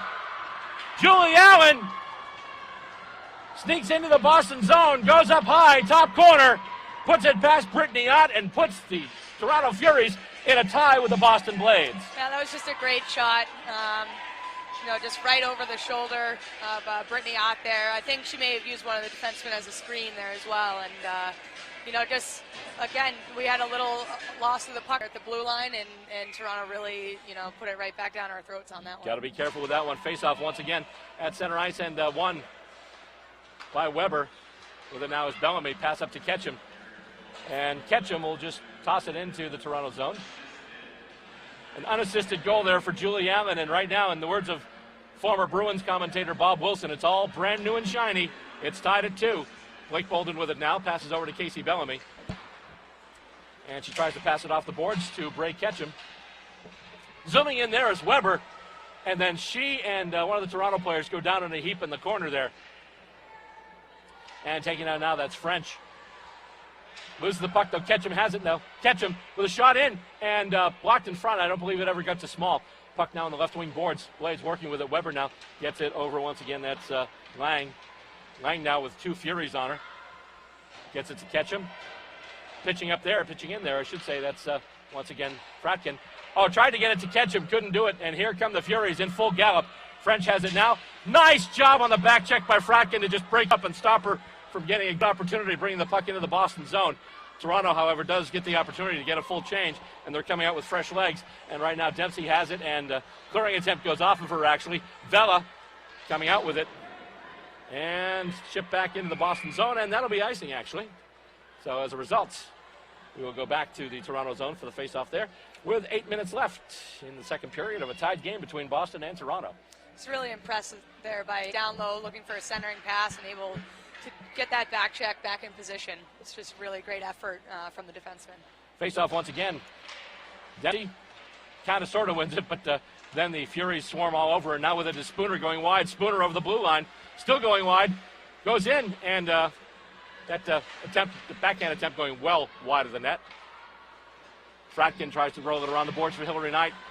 Knight there collides with Bonello. And as a result, Blades once again trying to fight out of their own zone. And getting knocked down there was Watchorn. She's able to shovel the puck out, though, before she goes down. And right now stuck in the feet of Megan Duggan. And once again, we have a rugby scrum on skates here. Chipped back into the Boston zone. And Tara Watchorn going over, once again picking it up. And passes up, and here comes Megan Duggan with it. Duggan, she's getting Knight behind her. Drop pass for Hillary Knight. Back to Duggan. Duggan with a shot. And Small goes out wide. They tried to set up Dempsey on the opposite side. They just didn't get the puck to her. With it now, Knight with a shot in. And a block there. Went off the pad, I believe, of Jamie Jo Small. She just got it with the right pad. No one was able to get that rebound. And here come the Furies with it once again with a tied game. That's Megan Arts who just chips it back into the Boston zone. Actually took a weird deflection. Wound up going in on Brittany Ott. She had to play it. And she will just tie it up and get the face-off in her own zone. Yeah, the Toronto defenseman did a really great play of sweeping that puck away from Sammy Jo Small. I wasn't sure if she knew where it was, but her defenseman really saved her from Megan Duggan was crashing there. So Arts going for the face-off against Rachel Lannis of the Blades, and Lannis actually does win it. Gagliardi goes back now for the loose puck, gets it over to Lamoureux now. Lamoureux moving out and passes up ahead, a little bit of a touch pass, and here we go. Kazumi's got it along with Smelker now. She passes it over to Smelker. Smelker going wide, tries to set up in front. They had a couple players there, Lannis and Kazumi. And let's see, the puck goes off the boards with it now is Lamoureux. Lamoureux, pass over. Cross-ice pass down to Gagliardi. Gagliardi with a shot in, and loose puck there, score! Lannis on the rebound! Small, a little bit out of position. There was a gap between her foot and the post. Rachel Lannis found it, her second goal of the game, and the Boston Blades once again have the lead. That was a great shot from the defenseman, putting out a rebound that the Blades were able to get, and Rachel made no mistake there and just slammed it home to the back of the net. One of those nice ones where the goalie is down and they're just able to find that little bit of real estate and just sneak it in there. Beautiful goal by Rachel Lannis, and right now the Blades are back to a one-goal lead, 3-2, as time continues to wind down here in period number 2.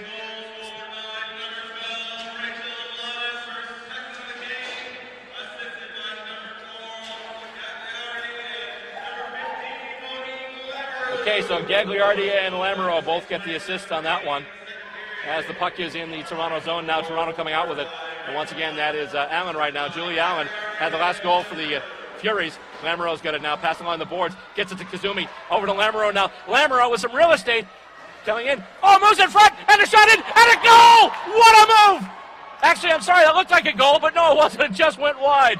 Oh, my God. Post there and hit the post. Found Sammy Jo Small in the back of her legs. Oh, sorry, folks. Thought that was in, but... What's the reports to the demise of that save were greatly exaggerated because that one did happen to stay out somehow. So I thought it was forward. It was a heck of a move by Lamoureux, no matter whether it went in or not, but just was not to be rewarded for that great effort as the puck comes out into center ice right now, right on the stick of Casey Bellamy. Bolden in now. Bolden with a big shot in there, goes all the way in on net, and Small's got to play it with the right pad. Cottrell has it now. Cottrell moving around the net. Gets it back to Bolden. Bolden actually gets it back after the... bit of a fan shot there that went off of Corey Madamo. Pass along the boards now. Cross-ice pass there by Cook over to Casey Bellamy. Now Bellamy with a shot in, trying to get a deflection off of Pickett. Winds up bouncing wide. And once again, they look to chip it out, and it looked like Bolden kind of fanned on that too as they try and move it out. Bolden takes down Corey Madamo on the boards. Blades still have it, and there's a big collision there. Plenty of real estate, though. Weber with it right now. Weber with a shot in. And the shot there by Sammy Jo Small. She came out. She played the angle well, and she came up with the save. This line is doing a really great job, keeping the energy up. I think it's a really important thing is to keep your top lines rested, but be able to really keep the energy high and the attacking on. And this line of Break Ketchum has been doing a really great job of that. Face-off once again won by Jillian Dempsey. Gets it back over now to Tara Watchorn, who just fires it in. Back to Dempsey now as it goes off the boards. Dempsey's got it. Back to Watchorn now. Watchorn moving over a little bit. Over to Fratkin. Fratkin with a shot in and a save once again by Sammy Jo Small. Good traffic in front of the net there by the Blades. Sammy's a great goalie. She's been doing this for a long time, and the easiest way to beat a goaltender is to take away their eyes, and the Blades, I think, are trying to do that right now. Mm-hmm. But going back to the goal that wasn't, even if it didn't wind up going in, still a heck of a play there by Monique Lamoureux. Yeah. Great bit of stick handling there. And I talked about it earlier where Jordan Smelker, really paid the price to take that ice to the center of the net, and it's exactly what Monique did. But score! Tara Watchorn, they were moving it, and they had an opportunity in front. Watchorn set it up, had some space, had some room, and just fired it. Small couldn't get to it in time, and the Blades now double their lead. And all of a sudden, they're back up to a 2-goal lead. Before they were leading 2-0. Now they're leading 4-2. And a nice shot there by Tara Watchorn. Just great response by this entire Boston team. All of their lines are clicking right now, and keeping that pressure on and just keep hammering these pucks at the net. Boston up to a 4-2 lead with 4:08 left to go in the second period. And Dempsey with it now. Wins the face-off over to Duggan. Pass goes from Lamoureux to Gagliardi. Gagliardi now passes it ahead. Looking for not getting Hillary Knight, though. However, kept in by Dempsey.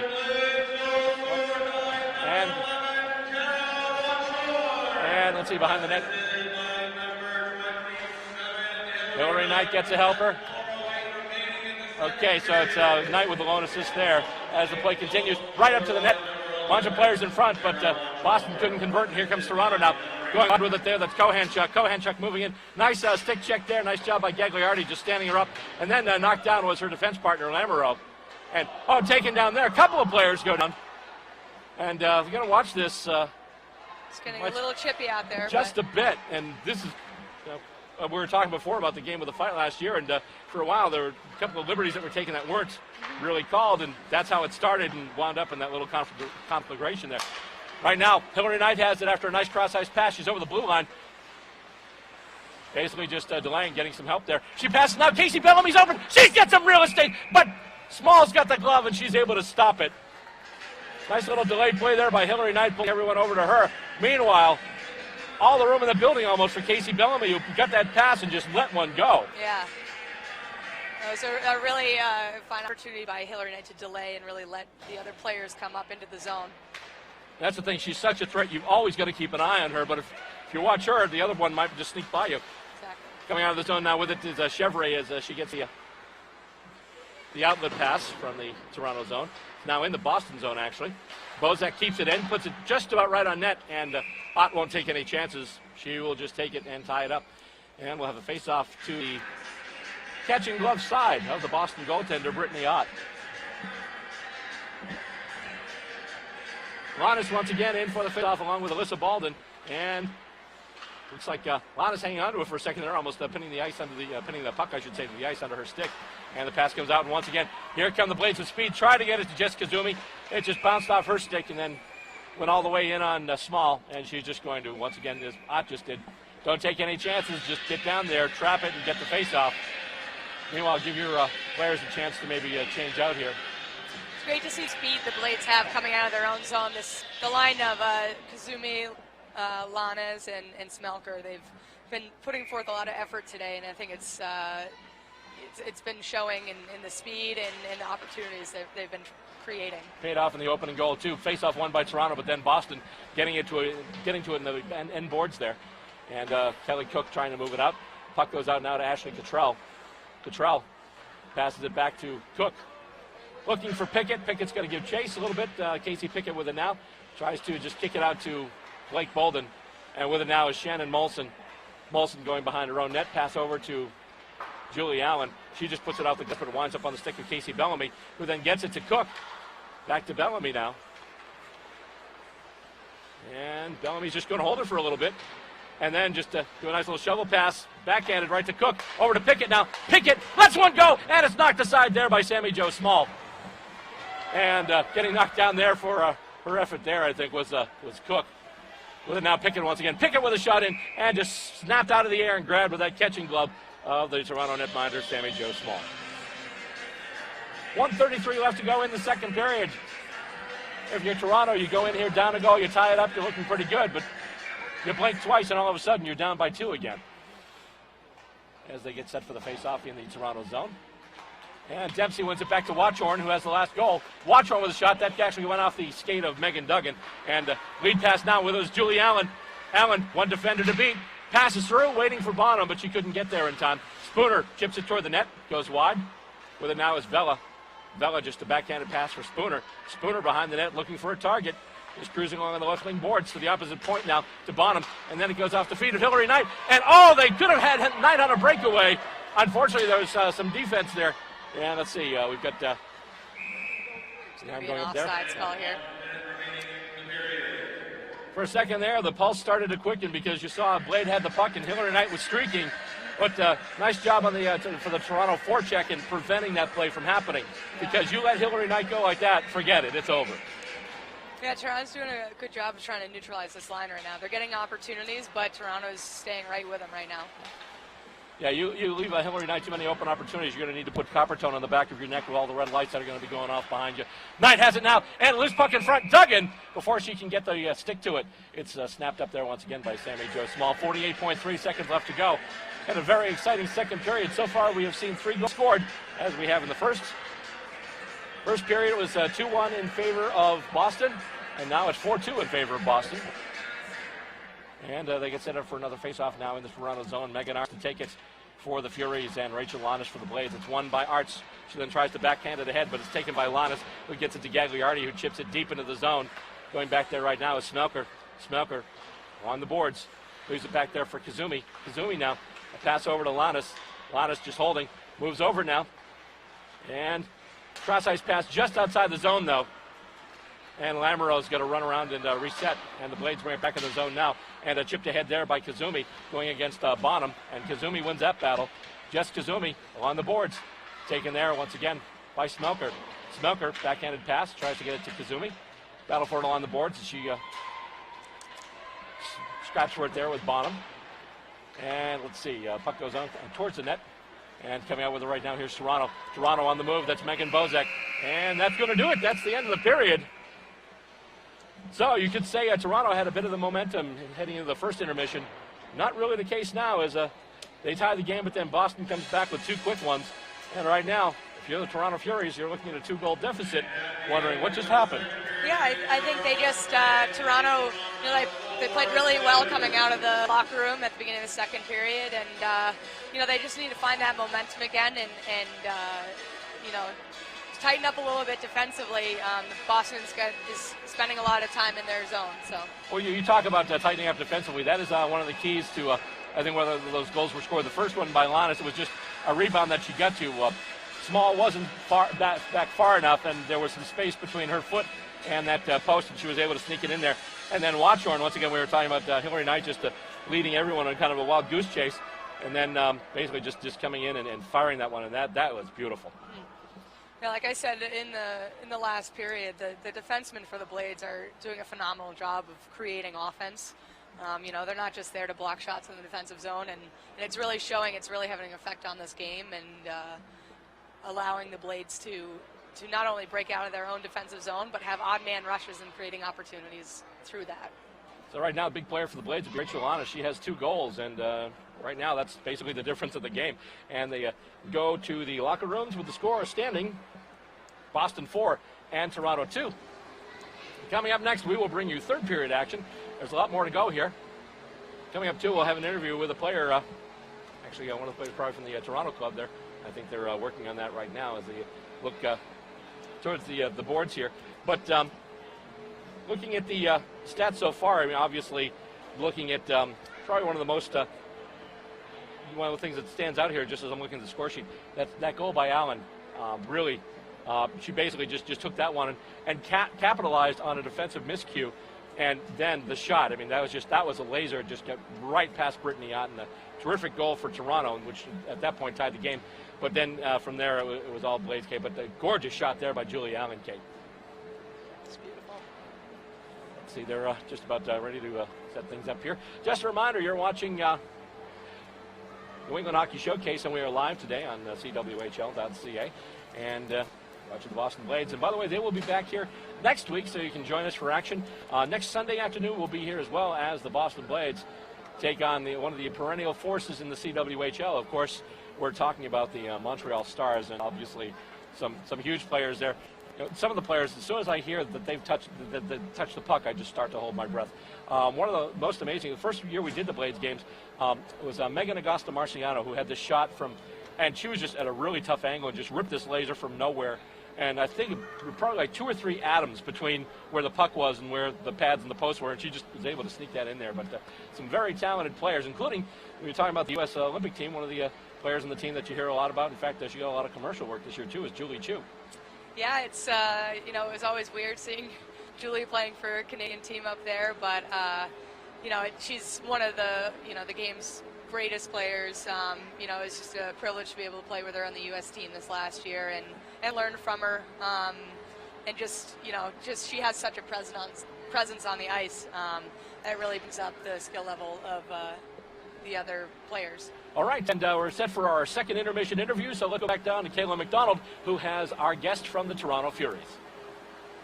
It's the end of the second period here in Boston, and we're here with Janelle Kohanchek. Janelle, at the beginning of the second, we saw some very strong and fast skating, and towards the end, we started to lose some of the speed and the game control.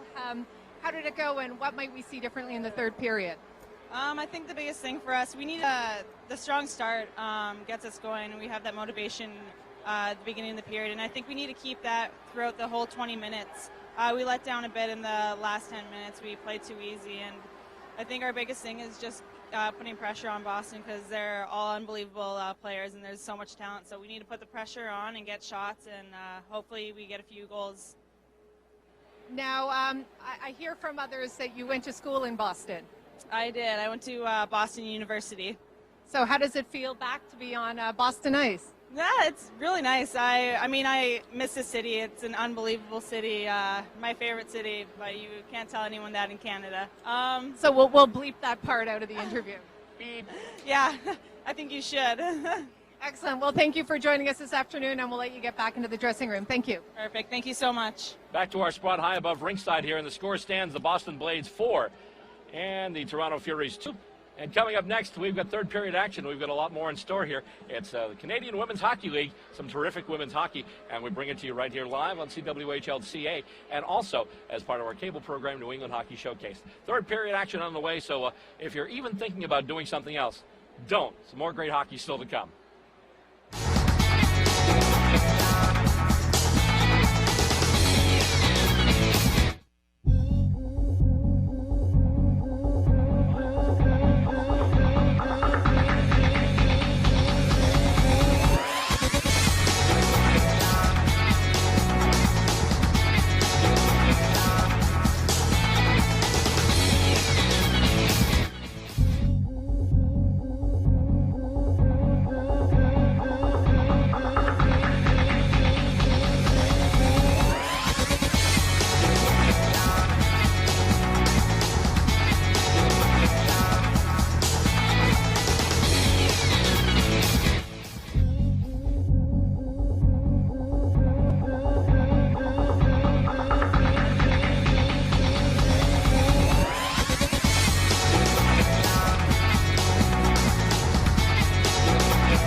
Auto insurance is intended to pay for damages caused by a collision.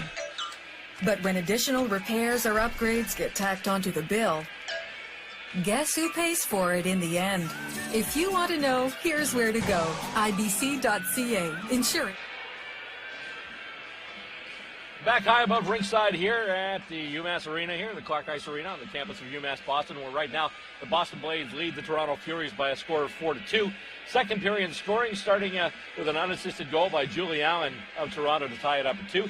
Rachel Larness then with her goal, helpers going to Alyssa Gagliardi and also Monique Lamoureux, and that made it 3-2 in favor of Boston as they took the lead back. And then Tara Watchorn, a beautiful, beautiful shot after a great delay play by Hillary Knight, made it what it is right now, basically 4-2 in favor of the Boston Blades.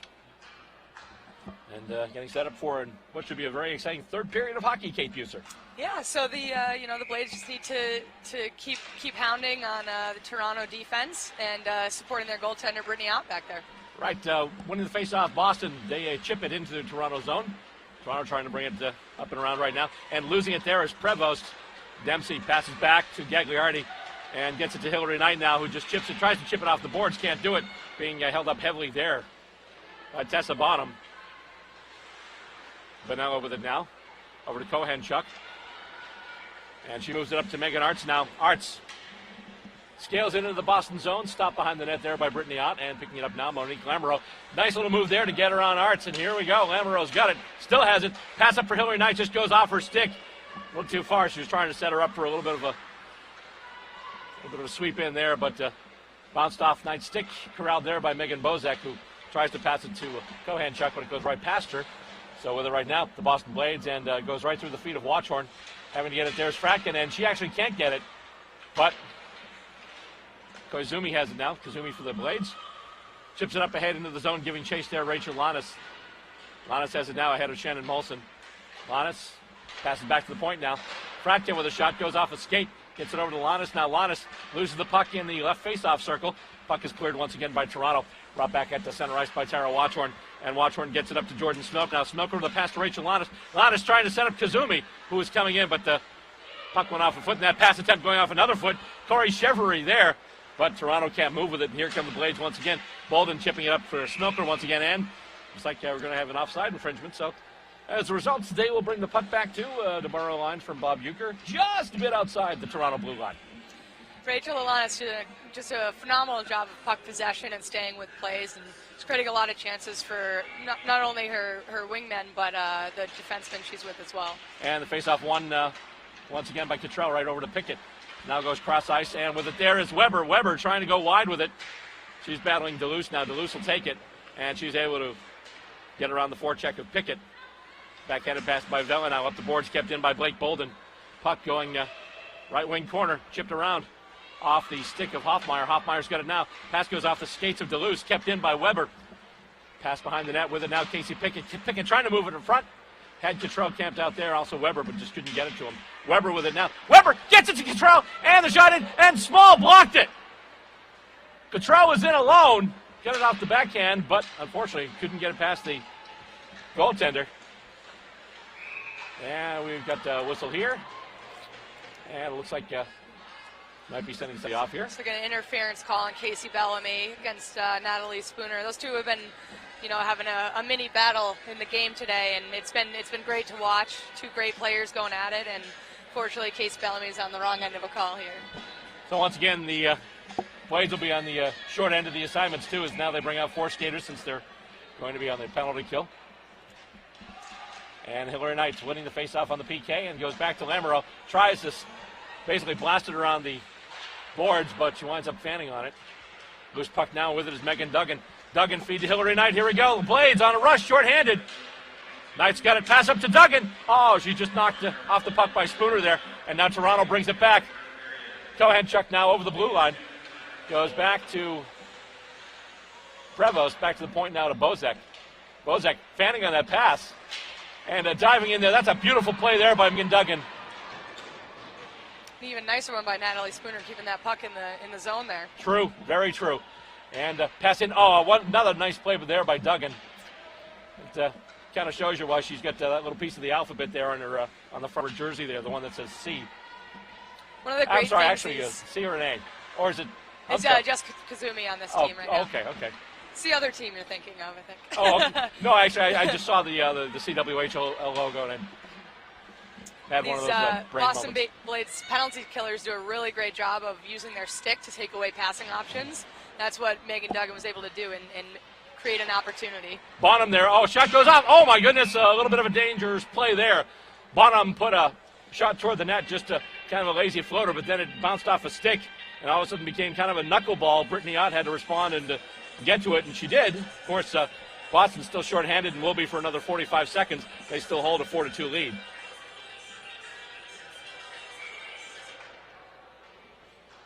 Face-off in the Boston zone, taking it now. That'll be Ray Lanis going up against Alyssa Baldwin. And Baldwin tries to chip it ahead for Megan Arts. Arts has it now. Goes back to the right point now. Bonello's there. Back to Arts. And then Arts gets it over. Tried to get it to Chevry, but then puck goes right past her. She's checked along the boards. Centering pass in front. Arts can't get a clean stick to it. And it's knocked wide to the boards by the Boston defense. And then blasted out by Watchorn. I think it went off Baldwin. That one's going to leave a mark. Arts tried to chip it in front, but that pass went a little errant. Lanis with it now. Gets some space. Gets it over to Watchorn now. 13 seconds left to go on the Boston penalty. Bonello with a shot in. Goes through everybody. Winds up going wide. Just 3 seconds left to go on the Toronto power play. And they try and move it up front. We're at even strength once again. And they get the player back. And the play continuing in the Toronto zone. Bonham tries to chip it ahead. Goes off the skate of Fratkin. She's able to get it and then get it to the stick and pass it to Kelly Cook. Cook there, though, taken off the puck by the forechecking of Katie Wilson. And then Wilson gets it taken away by Watchorn. Meanwhile, Toronto trying to change players out and trying to come out with it there, Kelly Cook, but the puck is knocked away from her, kept inside the zone. Boston still battling in their own real estate. That's just going to be a shot around the boards right now. Try and get it there now is Jordan Smelker. Smelker battling with Zamora and another Fury in there. And it's going to be tied up. We'll just get a face-off, and it'll be... Looks like another penalty call. Checking, not sure who's that on. By number 11 here, Tara Watchorn, another Boston Blades penalty. Okay, so right after they killed off that last penalty to Knight Watchorn, and we were just checking to see who's getting that penalty, and indeed they're getting that penalty for checking. So there you go. So as a result, Boston shorthanded once again. Toronto sensing momentum here. Deleuze on the face-off, but Spooner at the point. You've got to watch out for her. She's got it right now, in fact. And then backhands it over to Prevost. Prevost back to Spooner. Spooner with a big shot. Nice block by Hillary Knight. Just kneeled down, got right in front of that one, and knocked it aside. Bolden trying to get out with it now. And she's in the backboards. Chip toward the net. Ooh, a bit of a dangerous play there, but Casey Bellamy able to skate in front of her own goal and then just fire it down the length of the ice. 14:32 left to go in regulation, and right now, Boston still with a 2-goal lead, but right now Toronto with a 1-skater advantage, and here they come right in through center. And with it now going over is Spooner. Spooner gets over the blue line and then is checked. Nice job there once again by Blake Bolden. They go after it now in the backboards. And loose puck there. Cohan Chuck tried to chip it back. And going for it now, that's Bellamy. Bellamy's got it. And she chips ahead to Hillary Knight now. Knight with it. She's just going to hang on to it. Battle Spooner a little bit and then just fire it into the back of the Toronto zone. 1 minute left to go on the Boston penalty. Toronto still on the power play. And, almost a lead pass taken away there by Jess Kazumi. Brought in by Toronto, though, finally, but Spooner broken up. Nice play there once again by Alyssa Gagliardi. Was having a pretty good game so far. She's done some good things on defense, and she's getting assists, too. And here comes Toronto with it once again. To Corey Chevry now. And she passes over to Baldwin. Baldwin back to the point. Quick pass over. Bonham's got it now. Bonham goes off of Lamoureux in front and goes into the protective netting above the glass behind Brittany Ott. And as a result, we will have a face-off in the Boston zone with 29 seconds left to go in the Tara Watchorn penalty. 13:26 left to go in the third period. Great job by Casey Bellamy in the first half of that penalty kill, playing the body and playing physical and in the end coming out with the puck. Face-off comes back to Bonham. Bonham passes it now. Gets it to Bonello, but Bonello passes to Arts. Chevry there, trying to center it. Nothing doing there. Blades once again fire it down the length of the ice. 15 seconds left to go on the Boston penalty. Bonham going back right now. And she passes back to Bonello. The Furies may not even have one more look at this because 2-1, the penalty is expired, and now they get the skater back, and that skater is Casey Pickett. And she comes charging right in, goes right after Bonello. Bonello just drops it there. And here come the Furies with it once again. Bit of a, not even a saucer pass. That was higher than a saucer pass. It's like a UFO pass, but Blades pick it off now with his Weber. Nice drop pass to Pickett. Tried to get it back to Weber, but taken away there. Toronto gets their sticks in the way. That's why the coach always says, keep your sticks on the ice. Vela, though, they almost kept her on the ice there. In fact, I think her stick is now on the ice, and she was broken up by a couple of Blades acting in tandem, and the puck now leaves the Blade zone going back to center ice. And with it there is Allen, who has it taken away there. I believe that was a Smelker with that takeaway. And Toronto backpedaling. Now what they should be doing midway through the third period with a 2-goal deficit. And going in there was, I believe that was Corey Manamo, who basically gets traffic coned by Hillary Knight. And here come the Blades. It's Knight. It's Pickett. Knight moving in. The shot in. And the save by Small. Where is it? I think it's somewhere in the equipment. But nonetheless, the name may be Small. But today, so far, for certain occasions, she's come up huge in that Toronto net. Yeah, just great save. Able to squeeze her arm against her body and keep Hillary Knight's shot out there. But that was one of those ones, again, with the head kind of turning. You're like, whoa! Always a scary one there. Face off in the Toronto zone, won by Dempsey. Back to Watchorn now. Watchorn has a goal. She gets it ahead, tried to get it to Duggan, went past her, and then passed around the boards by Jillian Dempsey. Duggan's got it now, and it's just outside the zone. And they can't chip it back in. That was Fratkin with it. Oh, Megan Duggan falling down, but still able to get the puck away. Nice job there. Centering pass knocked away in front there by Watchorn. Megan Duggan with it once again there. Megan Duggan. Almost got to look like harness racing for a second there. She had a player hanging on to her. Watchorn with it now. Taken away by Prevost. Oh, what a stick check there. A poke check by Brittany Ott saves the day. A defensive lapse. They had it coming in, and Ott just came up huge with it now. Knight on 1 foot, puts it toward the net, and it's loose, and it's in front. And Small is on top of it, and bit of an anxious moment there in the Boston zone. Yeah, but who wasn't anxious was Brittany Ott. She really just took control, stayed calm, and made a great play with a poke check there. So that's what you want in a goaltender, is to stay calm and not just calm, but confidence to take a chance like that. Exactly. Face-off won by Lannis, back to Lamoureux, but the puck goes just outside the zone. She'll hold it there and then pass it ahead off the boards, and Kazumi chips it back in. And it's headed for the back of the net now. Rachel Lannis actually is taking it there. And chipped up ahead by Bozek over to Spooner now. Spooner with a feed, and it goes right in. That's Jessica Vela who put it right on Brittany Ott. She steers it aside easily.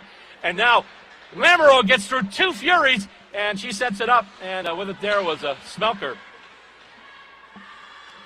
Tried to get it to Kazumi, but might have been a case there of maybe one pass too many. Yeah, I think Smelker had more time than she thought she did, and probably should have carried it there. And why she's looking up at the ceiling now, I think she knows that as well. But sometimes you don't need to be too fancy; just need to get it over the line and forecheck the heck out of it. Trout was taking the face off for the Blades, but it's won by Toronto.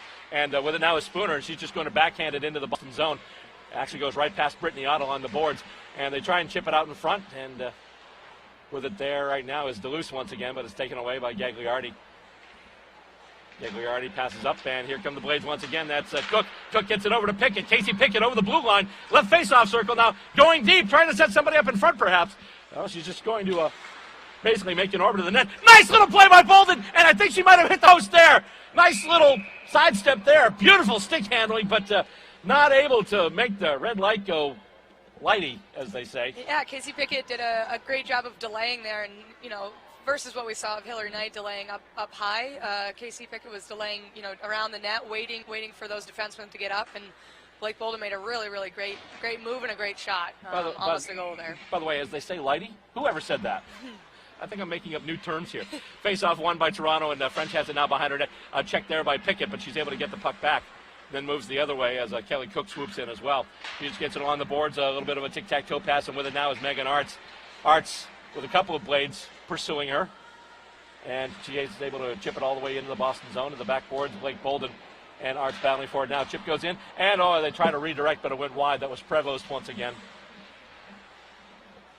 And the puck being held now by Blake Bolden. Bolden behind her own net. Passes back, bounces off the boards, and gets it over to Casey Bellamy, who gets it to Pickett now, but pass just a little off target. She had to stretch the stick out and couldn't control the puck as it went off the blade of her stick. On her fan pass there by Bolden. Pickett's got it now. And it goes back in as she just backhands it right into the zone. And the blades change up. And right now on the move here, here's Bonello. She's able to get it into the Boston zone with speed. However, not before she went over that red line. So as a result, it's icing and it's coming all the way back. 9:05 left to go in the third period so far. Blades still leading 4-2. One great thing the Blades are doing is making sure they have pressure when their lines are changing. So one player keeps staying out there and pressuring the Toronto defense so they can't just do a quick ups, which is a really great defensive play. Face-off won by Dempsey, goes back to Fratkin. She shoots in the middle of a sea of players, and it comes out, and here come the Furies with it once again. Shot right to Allen, but then Watchorn ties it up. And it's coming back the other way with it. Now Knight with some space. Nice moving. And let's see here. Oh, my goodness. Knight, a little bit of a stick handling there, but just couldn't really get a clean shot off. For that matter, neither could I. My tongue just went absolutely AWOL on that one. Let's see here. It goes back now. Fratkin chipping in, stepping ahead, but they're not able to keep the puck in the zone. And with it now is Dempsey. Dempsey goes back to Watchorns again.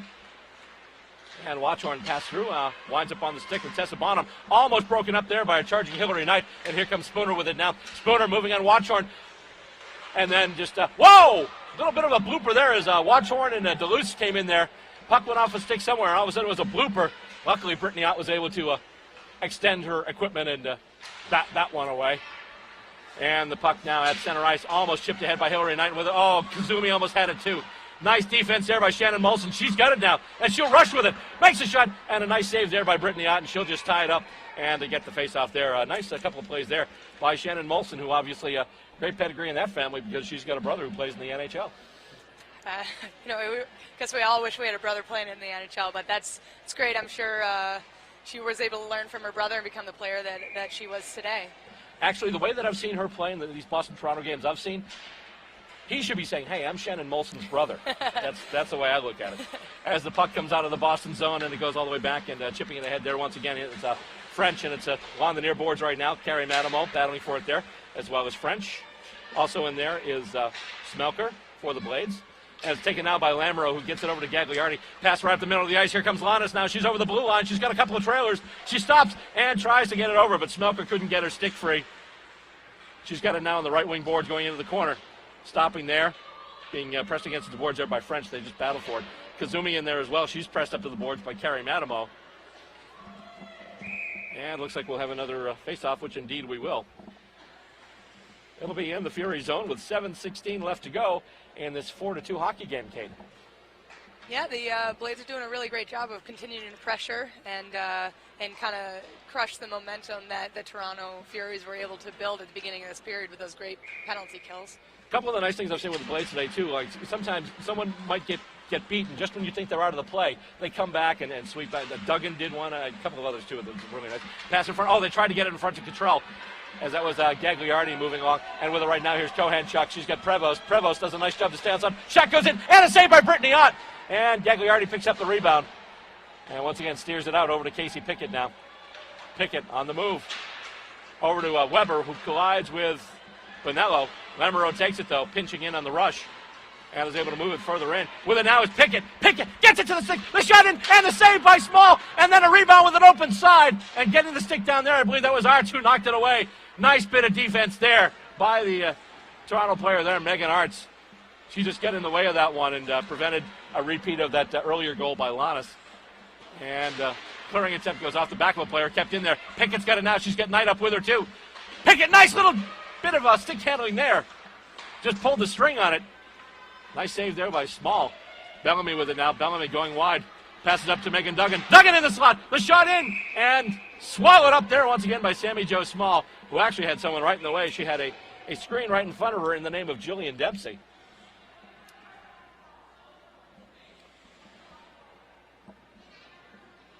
Looks like Toronto's going to have a penalty here.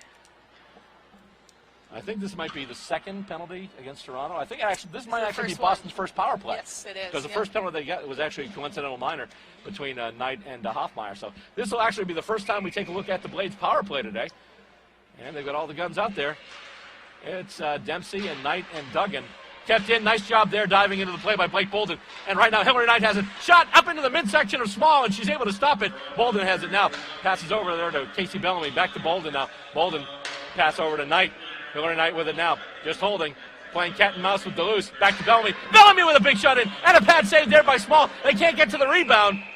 And Toronto closing ranks around their netminder and keeping that one from going in. Yeah, it's going to be hard for this Toronto team. There's so many weapons out there. So, they did a really good job of holding their ground and taking as many options from the Blades away as possible, and then protecting their goaltender when that shot does go on net. Minute 36 left to go in the penalty. 5:44 left to go in regulation. Right now, Toronto, they're down a player and down 2 goals. Face-off won by the Blades, getting there by Lannis over to Koizumi. Koizumi now passes to Lamoureux. Lamoureux high in the slot right along the blue line. Pass over now to Tara Watchhorn. Back to Lamoureux. One-timer there and a stick save there by Sammy Joe Small. And that one just went ping right over the protective netting in the glass there. And that was quite a hard shot there. Yeah, the one thing that I knew about the Lamoureux twins is they are strong and they can shoot the puck. I know a lot of us wish we could. So it's great to see Monique back there on defense and doing a great job transitioning from forward to defense. And right now it's Bolden with it, gets it over to Knight now, back to Bolden. Bolden lining up. Bolden with a blaster, and that went off a stick in front. I think it was Prevost who was able to get the blade of the stick on that, and that one went high. Yeah, great job on that penalty kill of getting the stick, up and towards Bolden and being able to get a piece of that puck before it gets to the goaltender. Can you imagine seeing Bolden and Lamoureux out there at the same time with those 2 shots at the point? Oh, my God.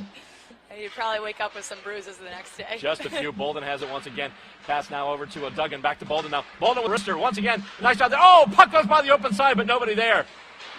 Toronto doing what they have to right now to get in front of those pucks before more dangerous opportunities can open up for Boston. Megan Duggan loses it. And right now, here we go. Trying to get it is Kohenchuk, trying to rush shorthanded. Runs into a whole bunch of Blades coming right back on the play. And Casey Bellamy has it now for the black and gold almost. Poke check there by Kohenchuk with it now. Duggan, nice little move inward there, and she's just going to chip it into the zone. And with it there is Bozek. Oh, it just goes right past the outstretched skates of Dempsey. Goes all the way back down.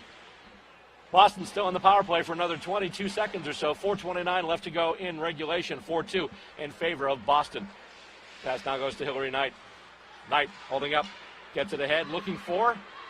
Not getting Kazumi, though, as the puck goes just in ahead of her. Yeah, Not sure why they called that. I was actually about to ask you. Icing. Looked like the Toronto defender got there before it crossed the line, but looks like this is going to come back into the Blade zone anyways. Well, I have a feeling that Hillary Knight is in agreement with you because she was facing the ref going, huh? Yeah. No, I think most of the Blades players are probably questioning why that was called. Digits keeping calm on the bench, though. Good to see. And off the face-off, Spooner's got it there, and her shot goes wide. Rebound, a battle for it, and a scrum in the crease, and finally they call it. As Ott is able to basically just get right on top of it. Yeah, I think the ref lost sight of it, even though it's still loose on the far side there. But, the Blades catch a break there, and we'll have another face-off in the zone. 2 seconds left to go on the Boston power play. Obviously, the goal they're shooting for is down the other end of the rink, so I don't think they'll get another shot off in this power play. Call it a lucky hunch, but face-off won by Toronto, but then coming out with it, here comes Smelker. Smelker and Kazumi, they've got a rush. Oh, man, Smelker just couldn't hang on to it. Kazumi went rushing in, and as a result, Boston will be called offside. Now the face-off will come just outside the Toronto blue line with 4:04 left. I think it's another case of Smelker just needing to keep it a little simpler, and she was looking for Kazumi, but again had some ice in front of her and lost a little handle when offsides there. But it's early, and if she needs to learn, you've got a great person on that bench to help her learn that. Exactly. Lamoureux now has it after the pass from Gagliardi from the face-off, and chipped into the Toronto zone. Bonello going back for it right now, and Lannis is just all over her. Coming out now on the boards, taken by Gagliardi, who gets it to Kazumi. Kazumi handling it behind the net. Pass out to Smelker. Smelker pass back to Lamoureux. Lamoureux lets that big shot off and steered to the corner once again. by Sammy Joe Small. Gagliardi still has it, passes back now, goes through Lannis. Going for it now is Kazumi. Kazumi just puts it back behind the net. And chipping it around now and looking for it there. Oh, it takes a weird bounce off the boards. Vela had it, but then winds up in Boston hands with it now. Gagliardi. Gagliardi with a shot in. And it's knocked wide once again. And Toronto trying to clear it. But once again, it takes a weird bounce off the boards, off the glass actually. And still kept in by Boston. Smelker goes down now. And actually, looks like we may have a call going against Toronto once again. Or do we? Yeah, looks like another hooking call.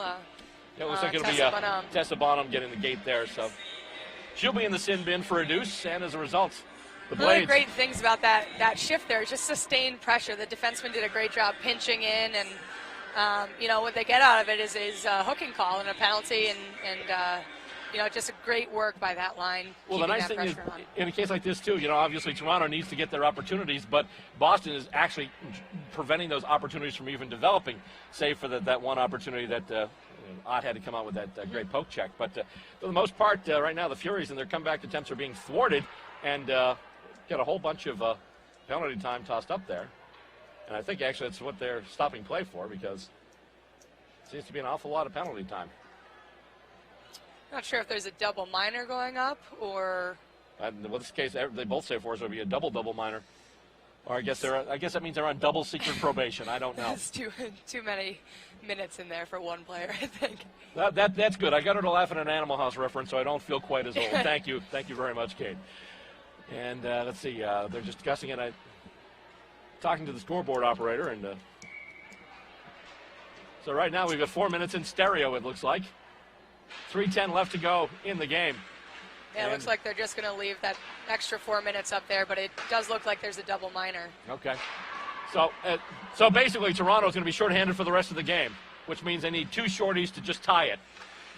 I'm thinking this one's almost done and dusted.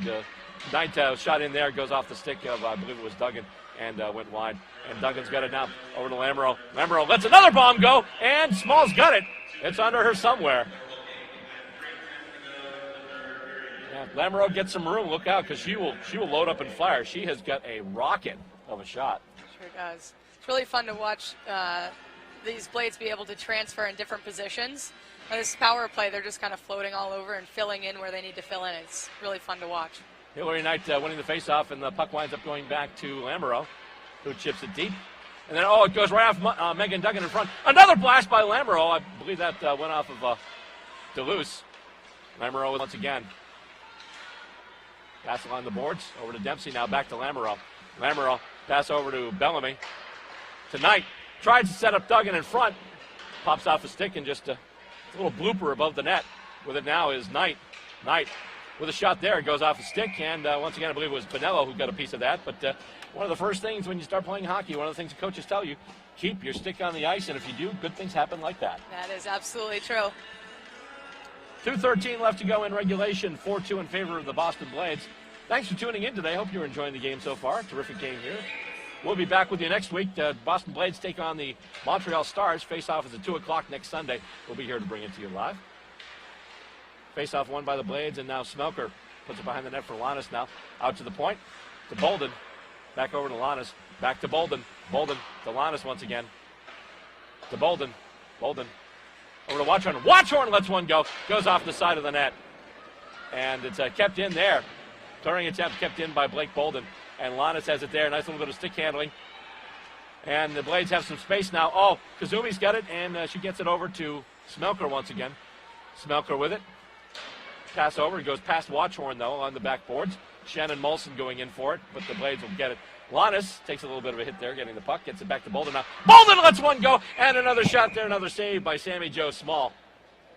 We're talking about Lamoureux, but Bolden last year, anytime she wound up, it's one of those pulse quickening things, because she has got one heck of a shot as well. Yeah, she's an incredible player. Last year was the first time I was able to play with her. I played against her at BC, and she's one of the fastest defensemen and has one of the hardest shots on a defenseman I've ever seen. So she's a great addition to this team, and I know Digit's probably happy to have her.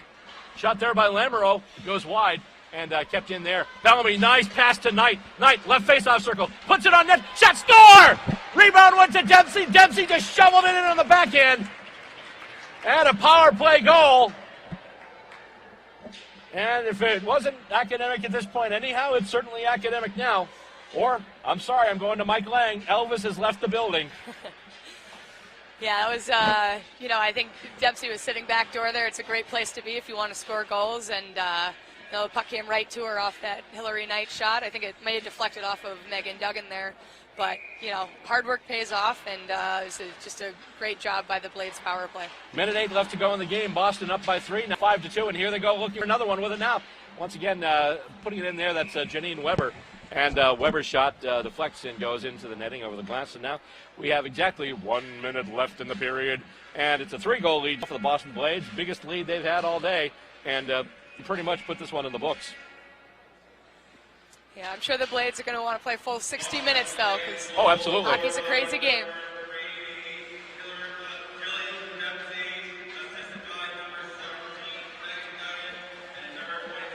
Okay, so Duggan does get the assist as well as Hillary Knight. So it's Dempsey from Knight and Duggan. And now it's Boston 5-2. Right now with it in the zone there. Toronto, they have it now. Pass back to Bonello. Bonello tried to get the pass through, but it's blocked, and here come the Blades with it once again. They try a lead pass. Oh, they just couldn't get it over to Janine Weber. It goes to the backboards now. Weber taken down. Goes down, actually. And then, hit from the back, and that's got to be a penalty there. That's Ashley Cottrell. Just got smacked right into the boards. And you were talking in the last period about things getting chippy a little bit, and I wonder if that was pretty much the exclamation point there, as she was just hit from behind, put right into the boards. Yeah, I think there's a little frustration on Toronto's side. I think they probably wanted more out of this weekend series than they've been able to get. But, you never want to see anyone get hurt from a frustration penalty, so glad Cottrell's okay. Yeah. Hillary Knight off the face-off, and she wins it, gets it to her forehand, and just puts it right in on Small, but Small able to get down there and stop it once again. So no goals for Hillary Knight today, but a couple of assists and strong effort by her, as always. French has it now off the face-off for Toronto. Knight's got it now. Hillary Knight once again just gets spun around, but Bellamy's got it now. Casey Billman pass over to Lamoureux. Lamoureux with a shot there, deflects, and let's see here. We get the whistle. Looks like the net was off before Megan Duggan was able to put that puck in the net there. Yeah, net got blown off the moorings. Megan Duggan had chipped it in, but they had already blown the whistle right before, and as a result, the referee will wave it off. And with 11.1 seconds left to go, they'll drop it once again in the Toronto zone. Hillary Knight to take the face-off. She wins it over to Duggan now, back to Bellamy now. Boston playing for another one here. Over back to Knight now. Knight with a big shot in, and loose in front there. Lamoureux's got it now. Lamoureux keeps it in, and doesn't matter anyway because the game is over. We have a final. The Boston Blades, big weekend against the Toronto Furies. Last night they won 6-2, and today they win 5-2. So in those two games, basically you had the Blades 11 and the Furies 4. So a nice statement series, as I mentioned before. But it's not like it's like true revenge over what happened last year, but it'll still feel good when you're packing things up. It will, absolutely. Just a complete team game from the Blades. Their defense was working, their offense was working, and of course their goaltender Brittany Ott was stellar as usual. The one goal scored in the third period came at 18:49. The goal, Jillian Dempsey off of a rebound from a Hillary Knight shot. Megan Duggan getting an assist in there as well. And that was basically the end of it. Let's hear the three stars now.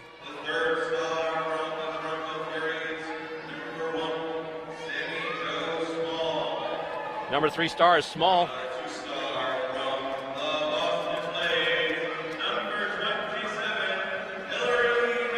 Number 2 star, Hillary Knight, we just mentioned her. Odds on favorite to be honest. Yep. So those are your 3 stars of the game. Number 3 star, Sammy Jo Small from the Toronto Furies. Once again, in a losing effort, but she made some terrific saves in that Toronto net. Mentioned Hillary Knight, couple of assists and some strong play. And indeed, she is on number 2 star, number 1 star, number 12, Rachel Lannis, well-deserved. 2 goals and really did a lot for the Blades in her effort today, Kate. Yeah, she was, like I said earlier, she was just creating plays all over the ice and had great puck possession and was rewarded for it with number 1 star. Great game. Speaking of which, see if they can get one of the stars down in our interview area. Let's go through the entire scoring summary while we're waiting for that to happen.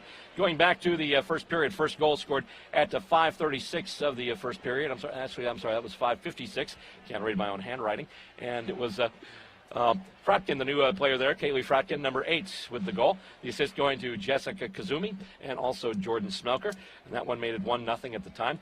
Then about 6 minutes later, Rachel Lanis, your number 1 star, coming up with her first goal, the assist going to Blake Bolden, and that gave Boston the 2-0 lead at the time. Then Toronto started to figure into it, basically starting off with Carolyn Prevost getting the goal, the assist going to Natalie Spooner off of what Kate described as a set play, where basically the faceoff was just one, went right on the stick of Prevost, and she made no mistake and just fired that one right home. And that one basically put them on the map, as it were. And then the second goal for the Furies came in the second period at 10:40. The goal unassisted scored by Julian, taking advantage of a defensive miscue and just coming in really nice and just setting off a laser. A terrific, terrific shot. That made it 2-2 at the time. Then later on in the second period, our star of the game, Rachel Lanis, with a goal. The assist going to number 4, Alyssa Gagliardi, and also number 15, Monique Lamoureux. That made it 3-2 at the time. Tara Watchhorn, a beautiful play at 15:32, and that ended the second period scoring as she got the assist from Hillary Knight and scored the goal that made it 4-2. And then, as we mentioned, just the one goal in the third period, it was a power play goal as well, and it was off of a round in the open side. Jillian Dempsey finding the loose puck and just making no mistake and putting it in the back of the net before Sammy Jo Small could react. The assist going to Hillary Knight and Megan Duggan, and the eventual score ending up Boston Blades 5 and the Toronto Furies 2. Your thoughts on today's game, Kate?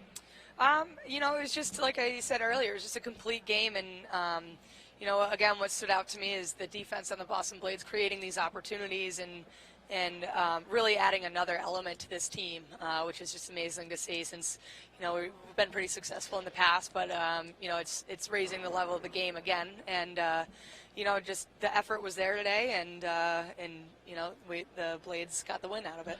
Well, we mentioned before, we mentioned Casey Pickett, and I said I had a great Casey Pickett story to tell you later on. Well, since the director's telling me to stretch here, I guess we get to tell it now. Before I did this, actually, for the last 9 years, I've been working at the cable access television station in Wilmington, and for years I was doing the Wilmington High men's and women's games. Mm-hmm. So as a result, Casey Pickett coming from Wilmington, but apparently she'd gone, I think she went to like one of the schools. She never played for Wilmington High, but her sister Megan did, her brother Brian did. Her brother Brian actually played on a state championship team. So for years I've been calling the exploits of Megan Pickett and also Brian Pickett, but always hearing about the sister Casey Pickett. I'm like, wow, sorry I never got to see her play. Then when I saw her come out in Blades gear last year, I'm like, okay, you know, to borrow a Star Wars phrase, the circle is now complete. It is, yeah. And, you know, obviously last year, you know, one of the top scorers in the team, a really exciting player to watch. Yeah, and last year was the first time that I was able to play with her again.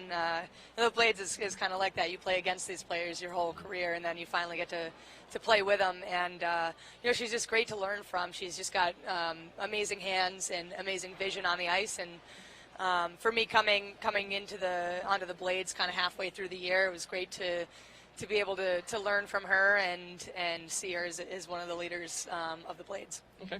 While we're waiting for the post-game interview, let's talk about, well, you already mentioned, you know, your ascension, you know, coming into the Blades and playing college hockey. What do you do when you're not lacing up the Blades? Well, you mean last year?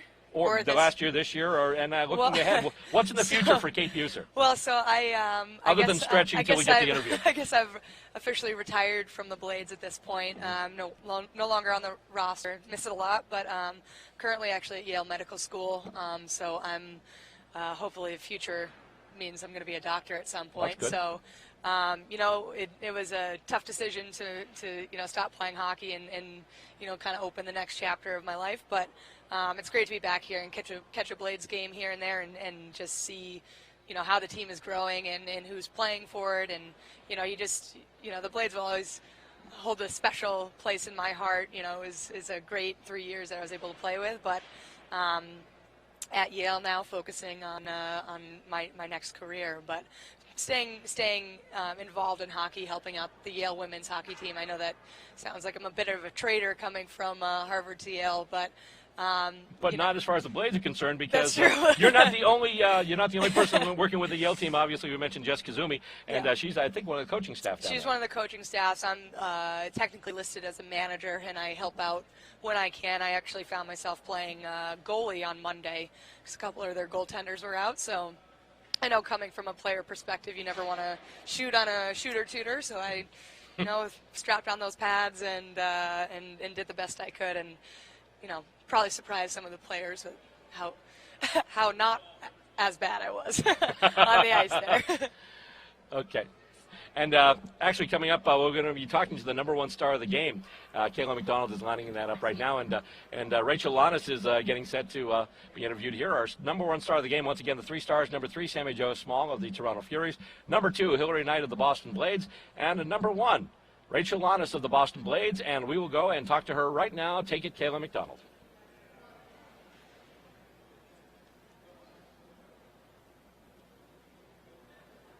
So we're here at the end of the Toronto series with one of our first star of the game. It was 6-2 yesterday night and 5-2 this afternoon. And I understand you're standing here now with 2 goals in your back pocket from today. Tell us about the game.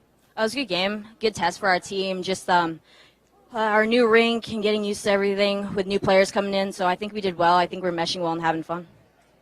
Great. So do you hit the road next, or are you in town for a little while longer? We're in town next weekend against Montreal.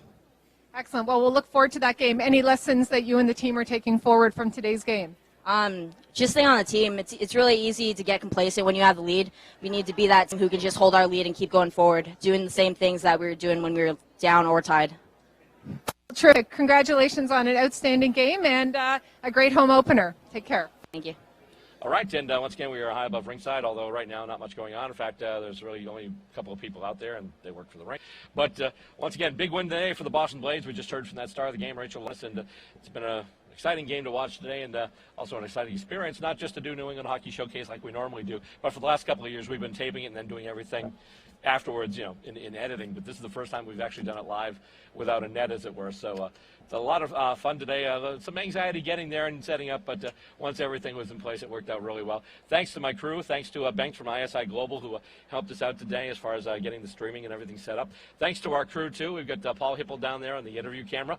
John Semino's on our shot, and actually doing the rink overhead shot right there is Bob Boyce. And then after that, we've got Mark LeMay, our director, Stacy Robert, the technical director, and also happens to be my lovely wife.